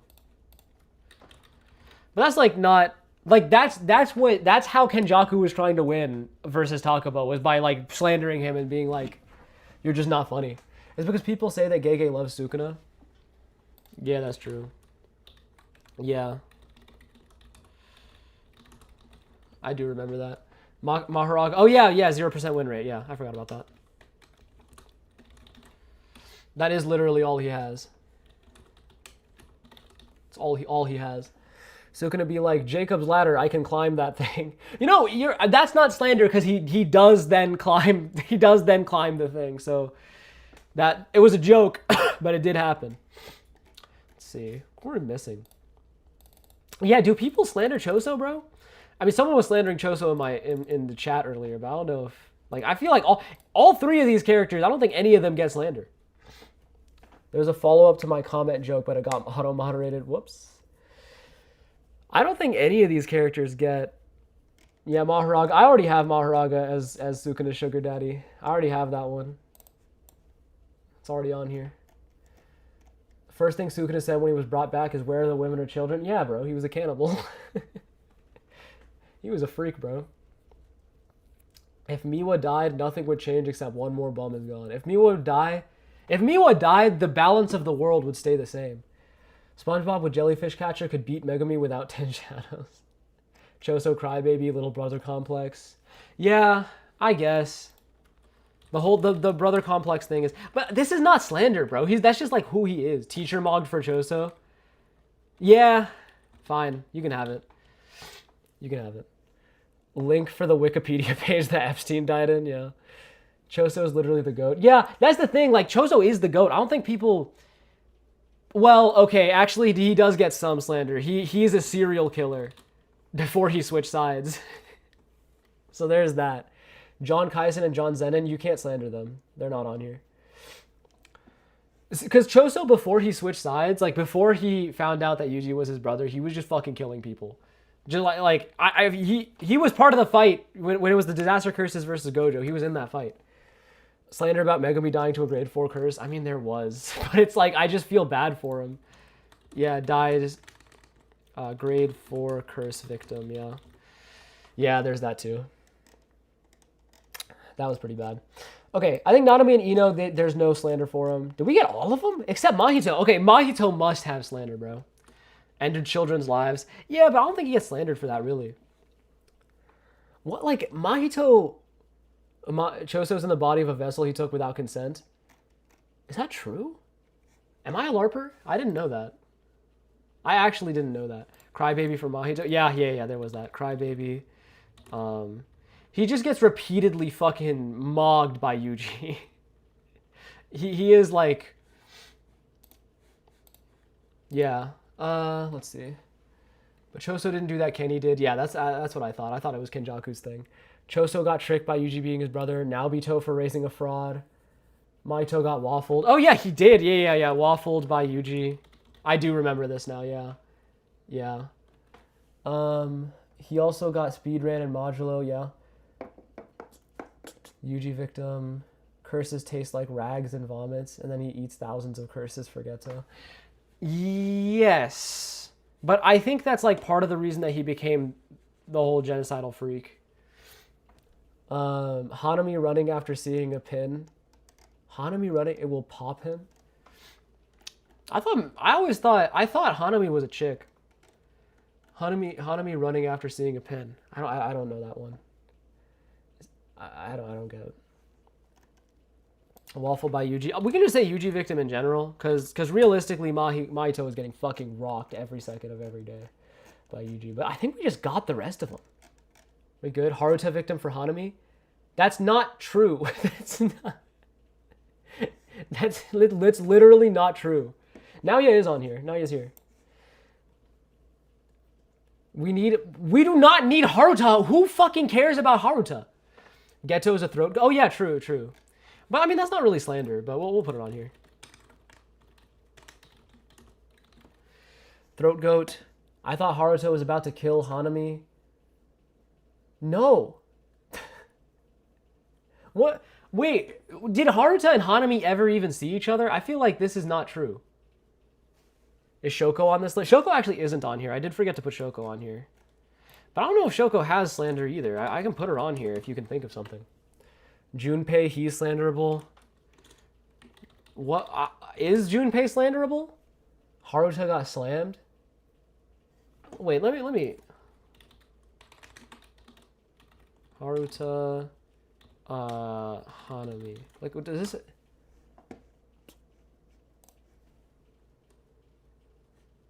He invaded the school with Hanami.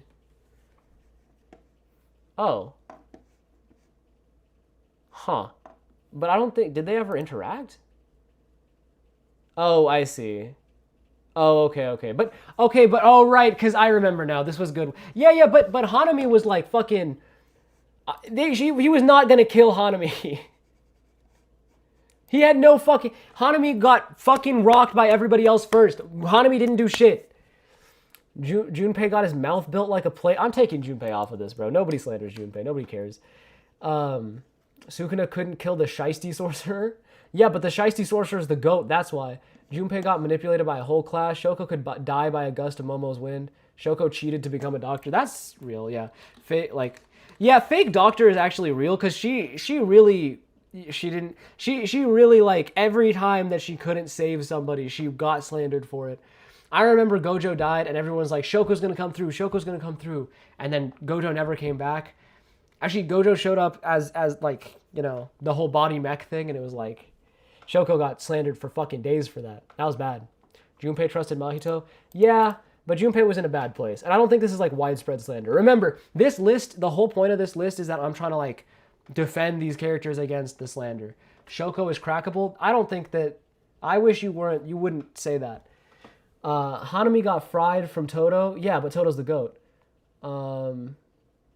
Ino is grade 2. Sukuna is a bum for not being able to one-shot him. Wasn't Ino semi-grade 1? Regardless, Ino's the GOAT. Shoko is chopped? No, you're wrong. Megami be like, always at my... Yeah, but I already have. Trust me, I put Maharaga Spammer on here. Trust me, he's on here already. I mean, I feel pretty good about this. The only characters I don't have slander for are Nanami and Ino. Like, I don't know, Gojo's strongest. Techno Hollow Purple could not kill Hanami, a curse. Yeah, but Hanami also had crazy durability, I think. Sukuna got knocked out mid-fight against Gojo. Yeah, that's true. Yeah, that's true. The Clown Kuna stuff is real. I can add that. Choso is also crackable. I wish you weren't like this. My nap technique. Yeah. I'll put that on there. Let's see. Sukuna cycle. Clown Kuna, yeah. Mechamaru slanders for his Evangelion mech. Cigarette addict. Like, yes, so Shoko couldn't, yeah, I'll just say Shoko couldn't heal, like, we will just, like, a bunch of people. Despite being the only... She's not even the only healer. She couldn't heal a bunch of people. Yuta does her job, like they say, does exactly her job. What coming ideas do you have for skits, by the way? I mean, I have ideas for skits, but I'm not gonna say them. I don't want other people to make them. Dude, it happens all the time. I was like low-key on Instagram all day today because I downloaded the app so that I could upload the avatar skit. And I was low-key on Instagram all day because I'm scrolling. And bro, I saw somebody do a skit that I thought of like 4 months ago and I never made. More cracking Ghetto. We're not cracking Ghetto today, unfortunately. Unfortunately, we cannot be doing that. Let's see. Yeah, I think it's just Nanami and Ino here. Black Flash leech for... She only hit the Black Flash while Yuji was there. You know what? I think I have on here already. Yeah, she hit a Black Flash and then died. Bro, Nobara hit a Black Flash and she didn't get any stronger. She was the same, bro, forever. Jogo is the strongest curse in the entire series and spends his time dinking around in Dagon's domain expansion when he could be dismantling Jujutsu Society. You are Sukuna. Sukuna said exactly that. Didn't he? Like, I remember in the end scene, he said exactly that. Also, Jogo is not the strongest curse in the series. He's up there though. Rika is a stronger curse spirit. Although I guess like Rika doesn't exist at the time that Jogo exists, right? So fair enough. Maki and Yuta lying about killing Sukuna instead of Yuji. Who's Ino again? Ino is the Shiesty sorcerer.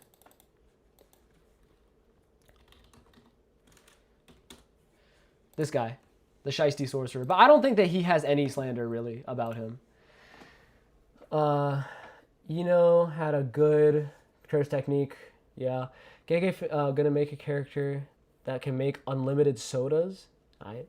Ino is Nanami's sidekick, basically, and a successor. Yeah, that's right. That's him. Nanami has a good curse technique and could be OP, but he got fried. You should be grateful I'm your group's girl. Rika can solo like every curse if she was independent. Yeah, well, cursed spirit Rika could have. Cursed spirit Rika was also extremely overpowered, right? But yes, it's true. Who is the strongest cursed spirit? I actually don't. Let me see. Hold on. List of cursed spirits. JJK. Who is the strongest cursed spirit? I actually don't know. Like, the disaster curses are broken as fuck. The disaster curses are extremely overpowered, right?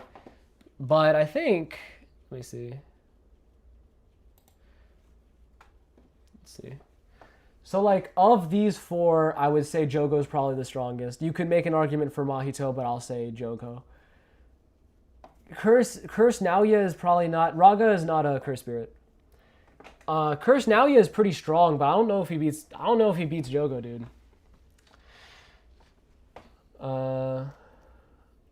Yeah, I'm not sure. Cursed Rika is the strongest, but we're gonna ignore her because she wasn't alive at the time that Jogo was alive. Kurorushi was fucked up. Kurorushi is extremely strong, but I don't think he's stronger than Naoya or Jogo. Kogai is obviously broken, yeah. Kogai might be the strongest one, maybe. Is that it? Those are the only curses in the entire series? Damn. Yeah, I guess it is Jogo. Hell yeah. The merger? Yeah, but the merger never happened. Nobara's bag is small. Raga isn't a shadow. My friend thinks Modulo Yuji and fully adapted Maharaga can't beat Gear 5 Luffy. I mean, fully adapted Maharaga is such a stupid, like... Fully adapted means he wins. That's what fully adapted means. Like, I don't think... Like, if you had a fully adapted Maharaga, you can't hit him. You can't beat him. That's the whole point. That's what adaptation is. JJK pretends to be about sorcerers versus curses, but that's definitely not true because Jogo is the strongest curse. Rika is the strongest curse. Jogo, it's like... I just think that the average curse is kind of weak. I think that's why. Like, the average curse is pretty weak. Like, the special grade sorcerers are rare. Do we have Yorozu on the list? Yorozu's not on the list, but I don't think anybody cares about Yorozu. Angry old man comes back from hell and terrorizes the international community. Yeah.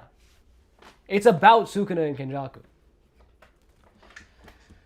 Nanami was never mentioned after his death, basically. Is that true? Yeah, I guess not, bro. I guess not. You know, it's funny, like, Gojo was, but really by the narrative. Like, they never went to go visit Gojo's grave or anything. It was the same thing. Look up... Okay, let me... Who is this? Okay, it's YouTube.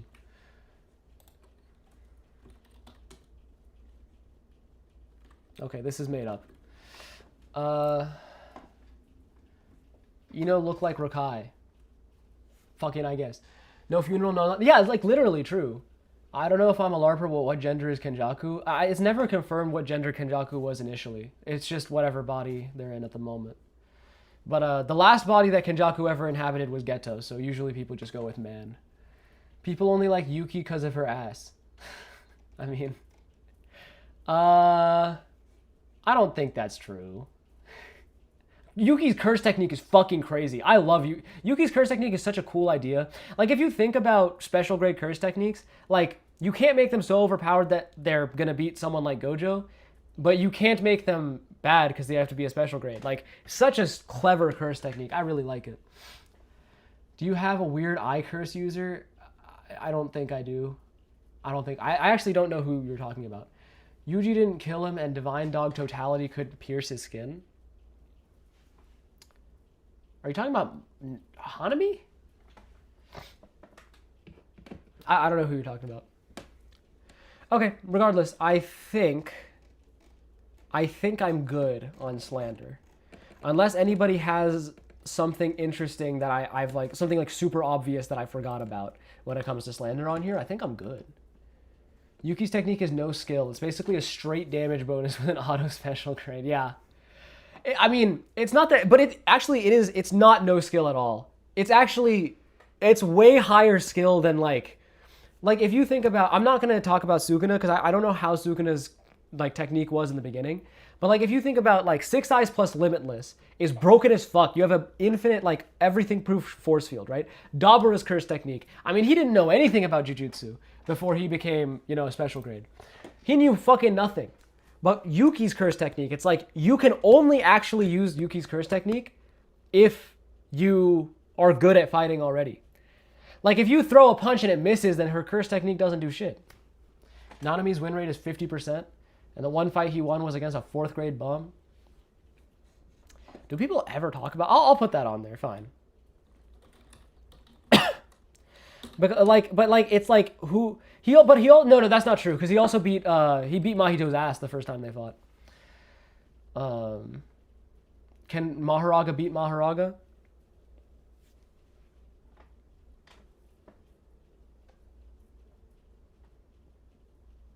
I don't know, man. I think it depends on who adapts first, bro. I think I think Maharaga changes depending on who has control of him, though. So like if you're saying like there were a couple different Maharagas, I think Sukuna's was the strongest. So probably that one. Jogo already, yeah. Mahito did kill steal from Jogo on that one for sure. It's funny because Jogo, I think he killed only Naobito. He only got Naobito in that fight because Maki lived, and then you know Nanami would have died, but Mahito came in between them. So like I think literally only Naobito died from that. Kenjaku grip the sheets. I think I already got that one though. Kenjaku, yeah, it's all for my evil plan. I got that one.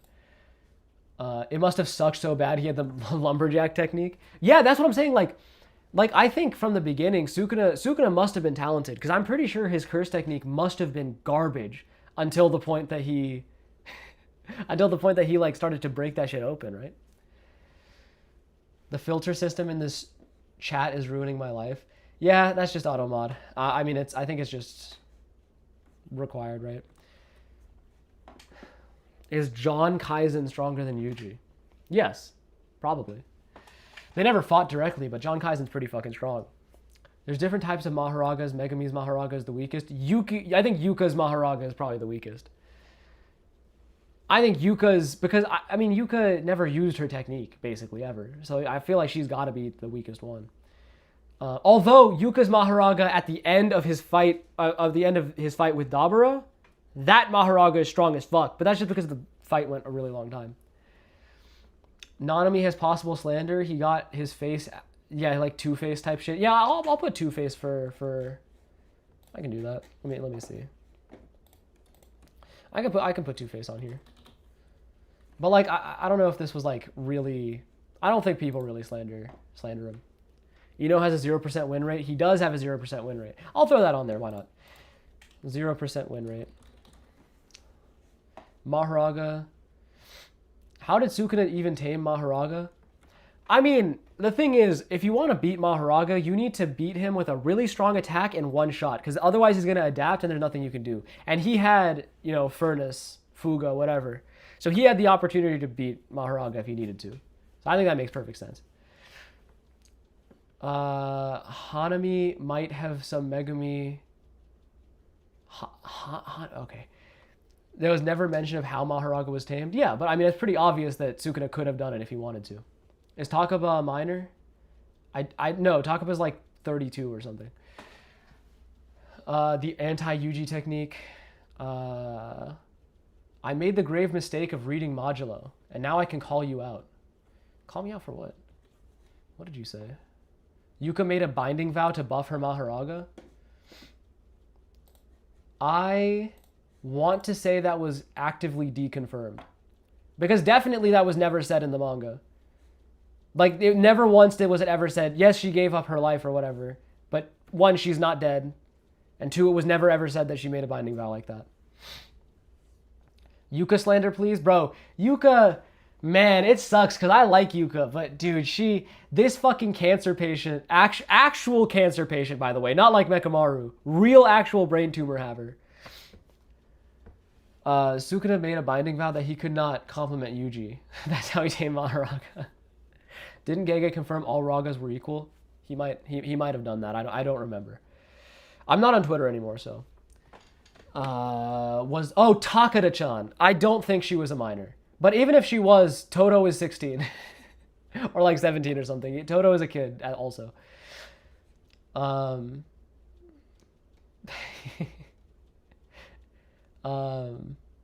didn't even try to fight Dabura. What the fuck was Yuka gonna do against Dabura, bro? What was Yuka gonna do? Of course she didn't try to fight Dabura, bro. What was she supposed to do? Never use Twitter. I don't have any social media actually. I upload on social media via the studio apps usually. So like I actually, the only one I have is YouTube, but I upload via YouTube Studio. I upload to Instagram via Meta Business Suite, and I upload to TikTok via TikTok Studio. So I don't have any of those social media apps, except if I need to put up a trial reel for Instagram, I need to download the Instagram app, which is really annoying.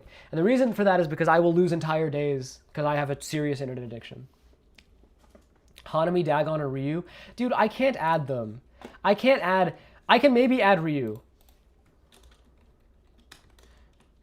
But dude, I can't add Dagon or Hanami. There's no slander for them. Nobody cares. Cousin, sister. Yeah, I have incest for Mai already. Hanami is a hear me out. What type of girls you like? What type of girls I like. Ryu, dude, I think like... Dude, I don't know. Ryu, I don't think there's any slander for Ryu. He mainly... Actually, I think Ryu is also one of the least slandered characters. Because it's just like, let's LARP. Jane Juliet type shit. Like, they love him, bro. Is Kashimo top 3? Fuck no. Kashimo is not close to top 3. No, we watched Sukuna beat Maharaga in the manga when Megumi summoned him against Sukuna in Yuji's body. Sukuna tamed him. I don't think that was a taming ritual, though. That was Megumi's taming ritual.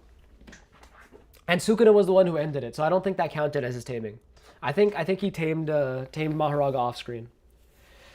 Is Gojo the descendant of Druve? Bro, I don't fucking know. Grip the horns.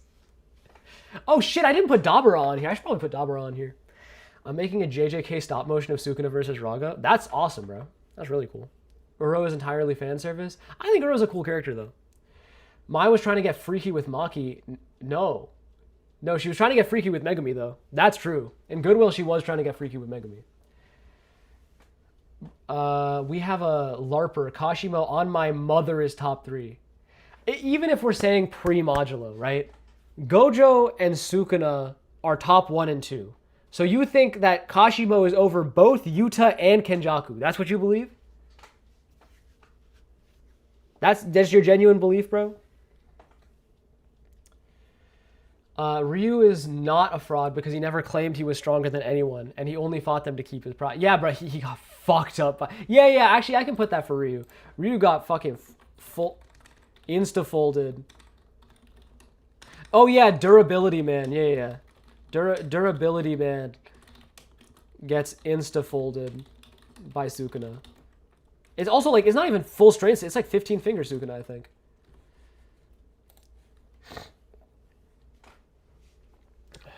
We should see Uro in Higuruma's domain. I mean, Uro's probably committed some fucking crimes, bro. She was an assassin. Yeah, one tap by Big Kuna. Truly unfortunate. Sent a star. Thank you so much for the star, Kim Kashira. You were here in the last stream too, bro. I appreciate you, for real. What have I stepped into? You are unfortunately late, but who is Moana? You just say things at me, and I don't understand what you're trying to say. Ever. They're like, I feel like a LARPer sometimes, but really y'all are just saying bullshit. Doesn't Sukuna cleave bypass durability? That's how he one-tap Ryu? Not what he meant by Uro and Higuruma's domain. I chose to ignore what he meant by that. Dude, okay, here's my top 5. You know what? Fuck it. I'll throw my top 5 on here. Let me throw my top 10 on here. And we'll say JJK top 10 pre-modulo because I don't want to talk about modulo. Okay, I think modulo scaling is boring because modulo UG is broken as fuck. Haruto, maybe they're trying to rage bait you. It's working. I fall for rage bait so easily, bro. So easily. Yeah, you were here for all of them, bro, and I appreciate that.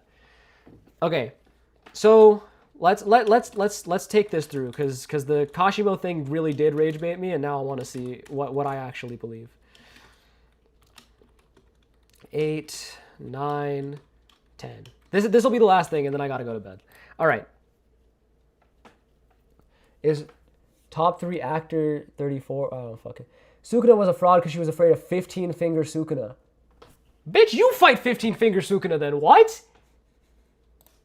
Of course, everyone's afraid of 15-finger Sukuna.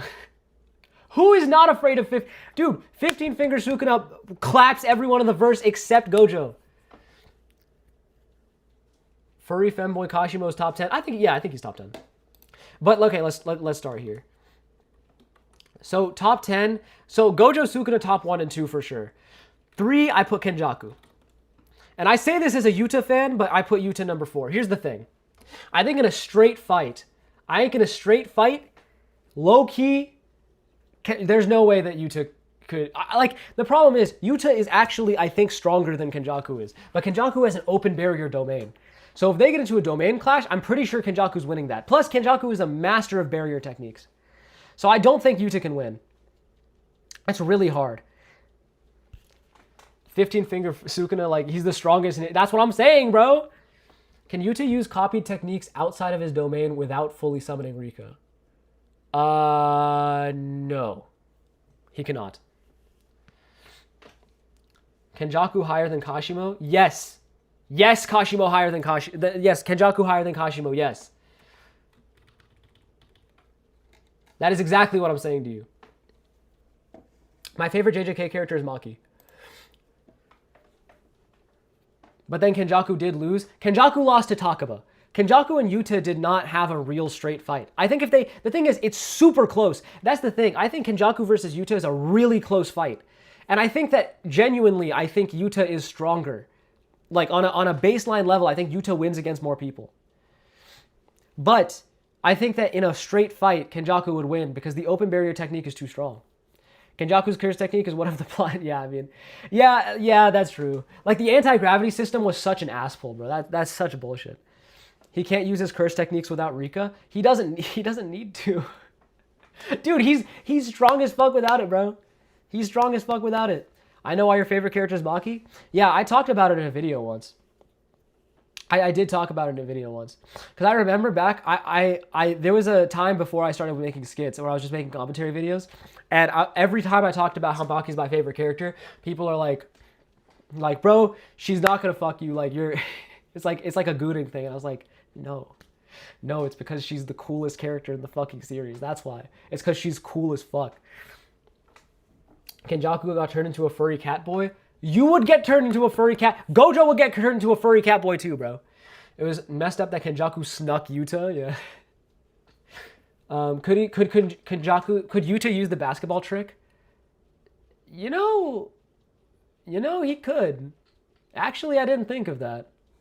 Yeah, I guess he could do that. Because actually, he did use the basketball domain. When he was in Gojo's body, he used basketball domain. So you're actually right. You're actually right. I didn't think of that. I don't know. I'm gonna animate Maki versus Naoya too. That would be cool to see, bro. It'd be cool if Yuji had Copy. I think Copy's kind of like it's like such a bullshit ability. It's so overpowered, bro. And Yuta's, again, one of my favorite characters, but bro.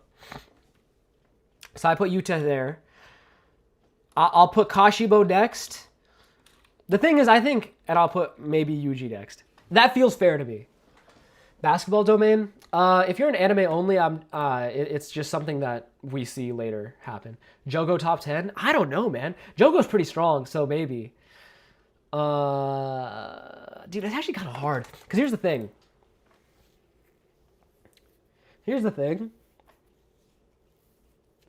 Okay, here's the thing. I know that... Okay, who would win a fight between... Can I put Maharaga on this list? If Maharaga's on this list, he's like... I think Maharaga might beat Kashimo. I'm not going to put Maharaga on here. Jogo was upscaled by Mappa. Yeah, the upscale was crazy. He's strong as hell. I think Kenjaku's above Yuta, but if Yuta gets Jacob's ladder off, then he would win. Yes, because if he can extinguish Kenjaku's curse technique, maybe Kenjaku just dies instantly. Domain and barrier mastery, yeah. This fight is extremely close. Extremely close. Like, it really feels like an extreme diff either way, but I think I give the slight edge to Kenjaku. Anyway. So, okay, who needs to go on this list? Maki probably, or Maki Toji probably needs to go on here. Hikari maybe could go on here. I guess. Higuruma has the execution. I don't think. Miwa number 1. Modulo Miwa is number 1. I'll just put her at number 0 just for completeness sake. But I don't think. Okay, yeah, Modulo. So Maki, Toji, Hikari, Jogo needs to maybe be on here. Maybe Mahito. I don't think Higuruma's top 10. Yuki, fuck yeah, Yuki. Yuki's definitely on here probably. She has a domain expansion and everything. Who else, bro? Modulo Haruta is not soloing Modulo Biwa. Oh, fuck, Yorozu. Yorozu is on... Dude, Yorozu was low... I mean, she had one fight, but low-key, she was keeping up with Sukuna in that fight, bro. Yorozu is up there. Actually, Yorozu might be above Yuji. What we're saying, like, pre-Modulo, like, EOS, right? Yorozu might be above Yuji, low-key. I don't know. Okay. Let me think about this. So the thing is, Yuji has a domain expansion. He has reverse curse technique. He has blood manipulation. He has cleave and dismantle. So he has all of that shit, right? Tengen wasn't that strong? Nah. But she was strong in the sense that she was a great barrier user, but I don't think she was really a combatant like that. Like, so Yuji had a deep bag, but the thing is, he got all of that bag just in the fight with Sukuna. If we're saying end of series, he is bad at using all of that shit. Except RCT. He's pretty good at RCT. You know what I mean? Like, his domain is super unrefined. He's not great at using blood manipulation. His cleave and dismantle is clumsy. I might take him down a little bit low key. But okay, I'm going to put him down here for a second. I think Yorozu goes here. I don't think she's stronger than Kashimo. Or at least I think Gege thinks that Yorozu is not stronger than Kashimo. Naoya's on par with Maki. He should be a candidate. Maybe Curse Naoya. Like, just to be clear, like, regular Naoya is not on par with Maki. At all. No chance, right? Maki killed her entire fucking clan and then fought Naoya and still low-key mid-diffed that. So, no, I don't think so. All of JJK is just Toto in a mental health hospital. If we do Sukuna, do we rank Heian era or Meguna? I don't know. I think Heian era. But, okay, the thing is, Curse Naoya, I'll put Curse Naoya on here, but I don't think Curse Naoya is stronger than Jogo, at least. I'll put him over here, though. I don't think he's stronger than... Yeah, I don't think he's stronger than Jogo. Yuji is on the weaker side. The thing is, though, at the end, it's funny, because at the end of the series... So let me put... I think maybe Yuki goes here. Maybe. And then... Maybe Maki Toji goes here? Right? That feels right. I mean, I think... No, bro, I think Jogo... If Jogo fought Toji or Maki, I think Jogo would win that fight, no? Like, it might be this. You know what I mean? And I think Yuji's stronger than Hikari, so I think... I don't think Hikari's on this list, bro. Am I crazy?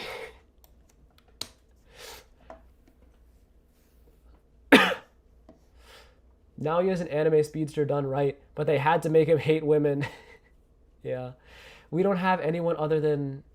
God damn, y'all are going fat. Wait, let me go back to this so I can read chat. Yuji's soul damage just counters any vessel use. Yeah, exactly right. Exactly right. We don't have anything other than Hikari and Sukuna to base Kashimo's strength on, and I think his placement is too high. I think you're right. By the way, hello again, Extract. I think you're right that Kashimo does not have that many feats. In fact, Kashimo doesn't actually have anything like really that makes sense for him to be that high. But dude, I think Gege thinks that Kashimo is that high.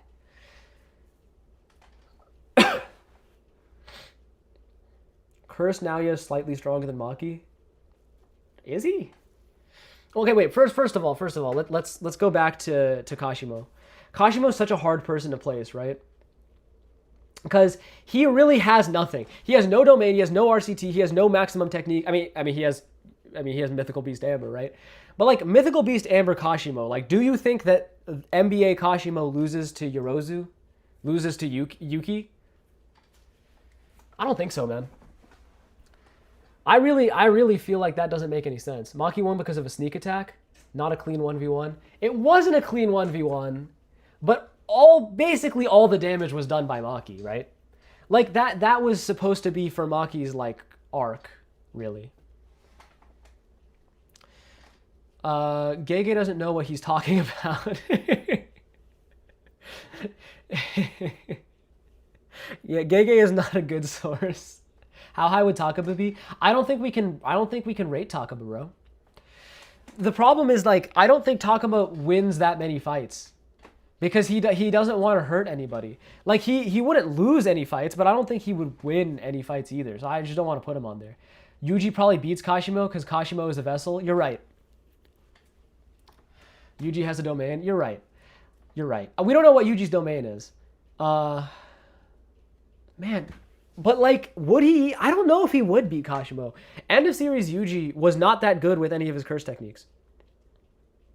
How about Geto with all of his curses? Geto, I don't know how many. I think he had like 10,000 curses at his peak, right? Okay, this is really hard. I need to stop getting distracted by chat. Let me like focus on one topic and like place that. So let's start with Kashimo, okay? I think Mythical Beast Amber Kashimo. So like if we go back to this, right? Mythical Beast Amber Kashimo is probably faster than any of the characters on this list, right? And he's probably strong enough to beat.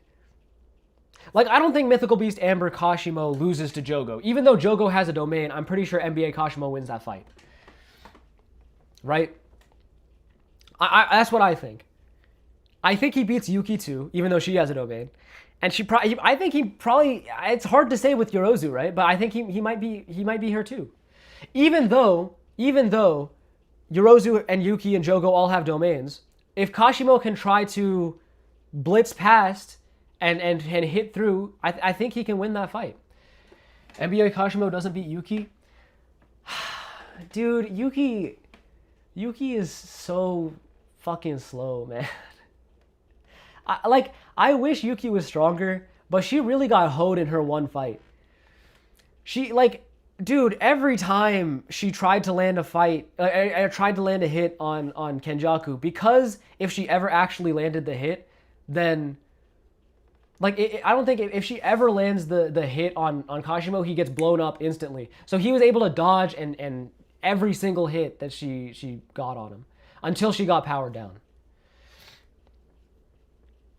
Kashimo would be way... Yeah, I mean, if Kashimo got a bachelor's degree, he'd be way stronger. Man. Dude, I think Yuji's stronger than Maki Toji. What am I talking about? I don't know why this is here, but yeah, Yuji got to be stronger than them. Yuji basically has a heavenly restriction and also curse techniques. I mean, he got turned into a waffle by Sukuna. But it was still world cutting slash. I don't think it was world cutting slash, but he did get turned into a waffle, yeah. But I mean, it's Sukuna. It's Heian-era Sukuna. Like, what are you gonna do? Kashimo loses to Hanami's domain. This is assuming that he doesn't kill them first. Kashimo has to try to speed blitz Yuki. I think he can speed blitz Yuki. And he can defend against Yuki for what it's worth. Because the main reason for this is because, like, if Yuki tries to punch him, he's just way faster. Sukuna, Gojo, Yuta, Kenjaku, Maharaga. I'm not ranking on Maharaga, by the way. Yuki, Yorozu, Kashimo, Yuji, Geto. Geto feels high. Geto doesn't have a domain, right? I think Yorozu wins just because of the domain. Yeah. The domain diff is really crazy, man. But I don't think that, like, okay, are we saying that the domain diff cannot be, like, an actively instant win versus Kashimo every single time? Because, like, are we saying Yuji, like, end of series Yuji is beating Kashimo? I don't think we can say that. That doesn't make sense to me.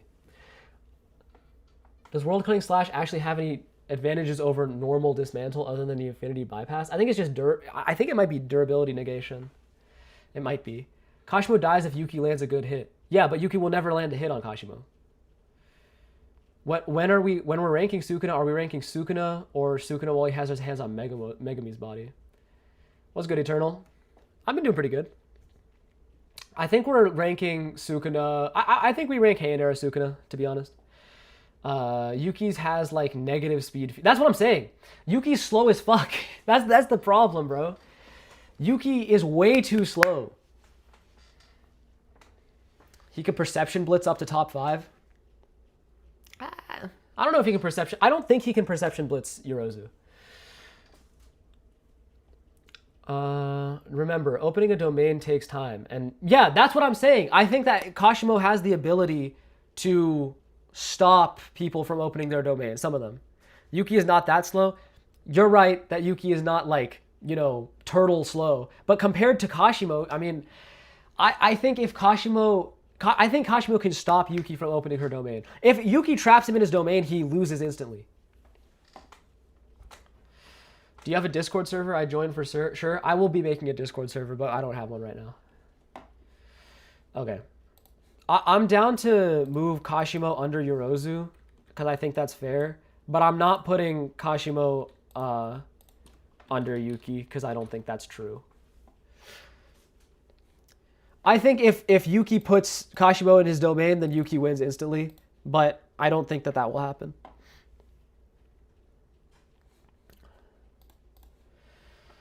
Naoya is top 20, but could Yuji beat Naoya? I think so. That's true. Yuki is slow because Star Rage doesn't increase her speed. Like, Garuda can act as a high-speed projectile. Yuki doesn't just have her hands. It is true that the Garuda can act as a high-speed projectile. But even if... The thing is, even if we're saying that Yuki like kicks Garuda at Kashimo instantly, and then Kashimo gets like somehow gets perception blitz and dies to that, I think, first of all, I think there's no way we can say that. I think there's no... Because even Kenjaku was able to avoid that. Even Kenjaku was able to avoid Garuda. You know what I mean? Sorry, I keep twitching back because I want to read chat. I think I can probably...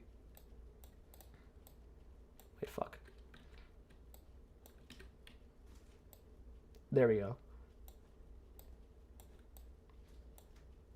This makes it easier, so I can read chat. End of series usually takes advantage of Kashimo by... has a sure hit pseudo one shot, and his lightning is a matchup diff against Yorozu since metal is a driver for electricity. Metal is a driver for electricity. The thing is, I think we're severely overestimating Kashimo's ability to kill people this way. Wait, well, let me go back to Yuki again before I come back to you. I never said that Kashimo would be perception blitzed by Garuda. It's just that he can't defend versus Yuki because she overpowers him regardless of speed. I don't exactly know what you mean, because she overpowers him for sure. She overpowers the verse, to be honest. Like, I don't know if anybody survives a straight Star Rage punch. I don't think anybody does. It's hard to say. His durability isn't that good. Probably not. No. But the thing, again, Yuki fucking, like, if Yuki touches, like, if she's able to actually Star Rage punch anyone, they get splattered insta, bro. We aren't ranking this by matchups as a strength tier list? Yeah, that's right. But that's why I put Yorozu over Kashimo. I'm not sure if, I don't know how this fight would go, to be honest, but I think Yorozu wins against more people than Kashimo does. The problem with Kashimo is that because he has no domain, it's really hard to justify him winning against people who have domains. A lot of the time. Kashimo eventually succumbs to his technique. We're ignoring that. We're ignoring that for now. You are correct. Yeah. What about Toto?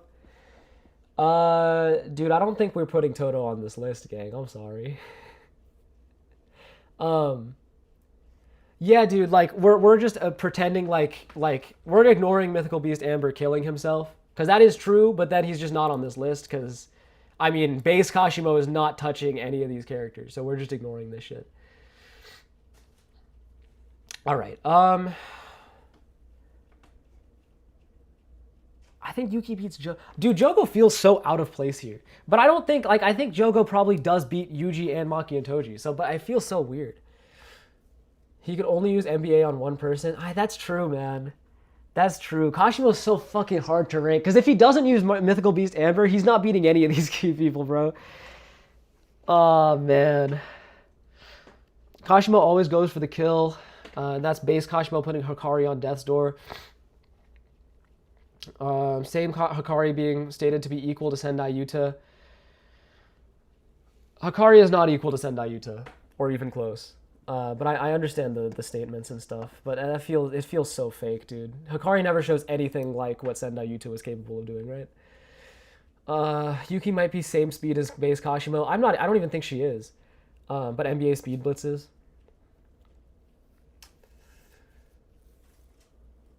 I think Jogo would lose to Yuji and probably Maki. The thing is, I don't actually know what the speed scaling is like for Jogo. I just know he's supposed to be fast. If Maki or end of series Yuji gets a solid hit, he's fried. That's true. Yeah, Jogo doesn't have the durability for this. That is another thing. Man. Yeah, Jogo doesn't have the durability for this, but man, I can't really see, like, dude, the problem is, like, you look at the Shibuya incident, you see, like, what Jogo was pulling out versus Sukuna, and it's like, dude, who is living this shit? You know what I mean? Like, that shit is broken. Who is living any of that? Yuki kept up with Kenjaku. He's not slow at all. I don't think Kenjaku is slow. But the problem is, I think this is purely plot, by the way. Yuki should have beat Kenjaku's ass. But what I'm trying to say right now is, like, anytime Yuki had a full charge Star Rage punch that was headed for Kenjaku, he either dodged or deflected every single time. There was not one time where he got actually hit by any of those things. It really fucked with Yuki's scaling, right? And that's the only fight she has. Hell no. Did you see what Jogo was throwing at Sukuna? That's what I'm saying, bro. That's what I'm saying. Slime, Sukuna is beyond power. Gege, we know that's you. Dude, I think I'm fine leaving these guys where they're at. This is super hard for me to pick. This is super hard too. But I think I'm just gonna leave them where they're at. All right. Now I want to rank Heian era Sukuna. Sukuna. And the thing is, if I'm basing this off of strength instead of matchups, I think you take Jogo off the list? No way, bro. Who are you replacing? Who are you replacing Jogo with? I don't know who you would be replacing him with, though. Why are we putting Jogo above Yuji and Mahito is nowhere? I had Mahito on here earlier, but I feel like Jogo's Lava has no AP feats beyond being super hot. And yeah, but like the whole, like it covered fucking like a whole ass city block. And then it melted that whole city block. You know what I mean? Same logic you can say reuse domain one-shot Sakari because it's a domain. I'm not exactly sure what you mean by that, but Yuji and Maki up and then put Hikari on 10. You think Hikari beats Jogo? Toji slimes Jogo?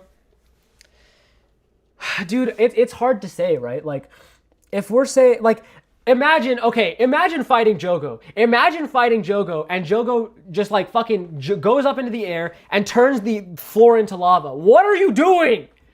What is Maki and Toji doing? They can like try to jump up, whatever, but like Jogo can basically fucking fly. Unless you are Gojo, Sukuna, Kenjaku Yuta, probably Kashimo, probably Yorozu, like what are you doing? You know what I mean? Akari can't fly. Akari is on the floor. He's getting turned into a skeleton. That's what I'm saying. I'm leaving this shit the way it is. Okay. Now here's the thing. I want to talk about number 1 and 2. It's obviously Gojo and Sukuna, right? But the question is, if I'm putting it as Heian era Sukuna, which I am, and I am putting it at Heian era Sukuna, right? Maki can tank. Maki, okay. Listen, again, Maki is my favorite character. And I get it. I love Maki. Maki is not tanking fucking lava. That's not possible. No one is tanking fucking lava. That's not a thing you can do. Okay. If we're ranking Heian era Sukuna, I think that we have to rank this based on who beats more people on average. And like, I think strength-wise, I don't think Heian era Sukuna is super strong, but I don't know if he's stronger than Gojo. Like, if it was a Gojo raid, like imagine like the Sukuna raid, for example, right? Like if we said that was the Gojo raid instead, and like Megumi was inside Gojo's body, right? If we take that, I feel like the Gojo raid would be harder than the Sukuna raid. Because at least you can wear Sukuna down. Gojo has basically infinite stamina, right? Gojo has the basically infinite stamina. He has an everything-proof shield. Like, you can't really wear him down. So I kind of want to say that Gojo is over Sukuna here, even though Sukuna would win the fight. I want to say this. But I suspect that I'm also going to get flamed for this opinion. So let's see. Jogo doesn't win with Domain. His only shot is to kill Hikari before Jackpot. I think, I actually don't want to talk about this anymore. Heian era Sukuna Domain diffs. Yeah, that's true. Literally no one is surviving Sukuna long enough to wear him down. No, but they literally did that. Like, they unironically actually did do that. That was the whole Sukuna raid. I'm saying if it was the Gojo raid instead. Like, Gojo with the 6 eyes will never run out of cursed energy. Gojo has infinite stamina. Not literally infinite stamina in, like, the physical sense, but he has, like, he doesn't actually have infinite cursed energy, but the 6 eyes gives him perfect efficiency, right? Gojo gets wiped if he's in the same situation as Sukuna post-fight. Gojo gets wiped if he's in the same situation as Sukuna post-fight when Kashimo arrives. I think that Heian era Sukuna versus Gojo is purely philosophical. Okay, the thing is, the way that Sukuna won the fight versus Gojo was via the 10 Shadows technique, and he obviously doesn't have access to that anymore. So it is hard for him to win that fight. However, I am also saying that Heian era Sukuna has the World Cutting Slash. So he could win the fight. In fact, he will probably win the fight if he has the World Cutting Slash. It's like the morality differences and stuff. It's just impossible to argue. I don't think it's that hard to argue. I think Heian era Sukuna would win that fight. I just think that Gojo feels to me to be a stronger fighter than Sukuna is. It feels like a bad matchup. Like, Heian era Sukuna gets an open barrier domain that basically directly counters Gojo, and he has the World Cutting Slash, which is also a basic direct counter to Gojo. Like, I don't know. But I still think Gojo is probably stronger on average. This is my list. I'm done now. You can screenshot this. I don't know. I'm done. I don't want to talk about this anymore. We're good. I'm going to end stream. I have to go to bed, bro. I have to go to bed. Where did Heian era get World Cutting Slash? After his fight with Gojo. What is your obsession with Moana? I don't fucking know. Okay, I have to go to bed. I'm going to go to bed now. Goodbye, everybody. Thank you for watching. I appreciate y'all so much for showing up for me.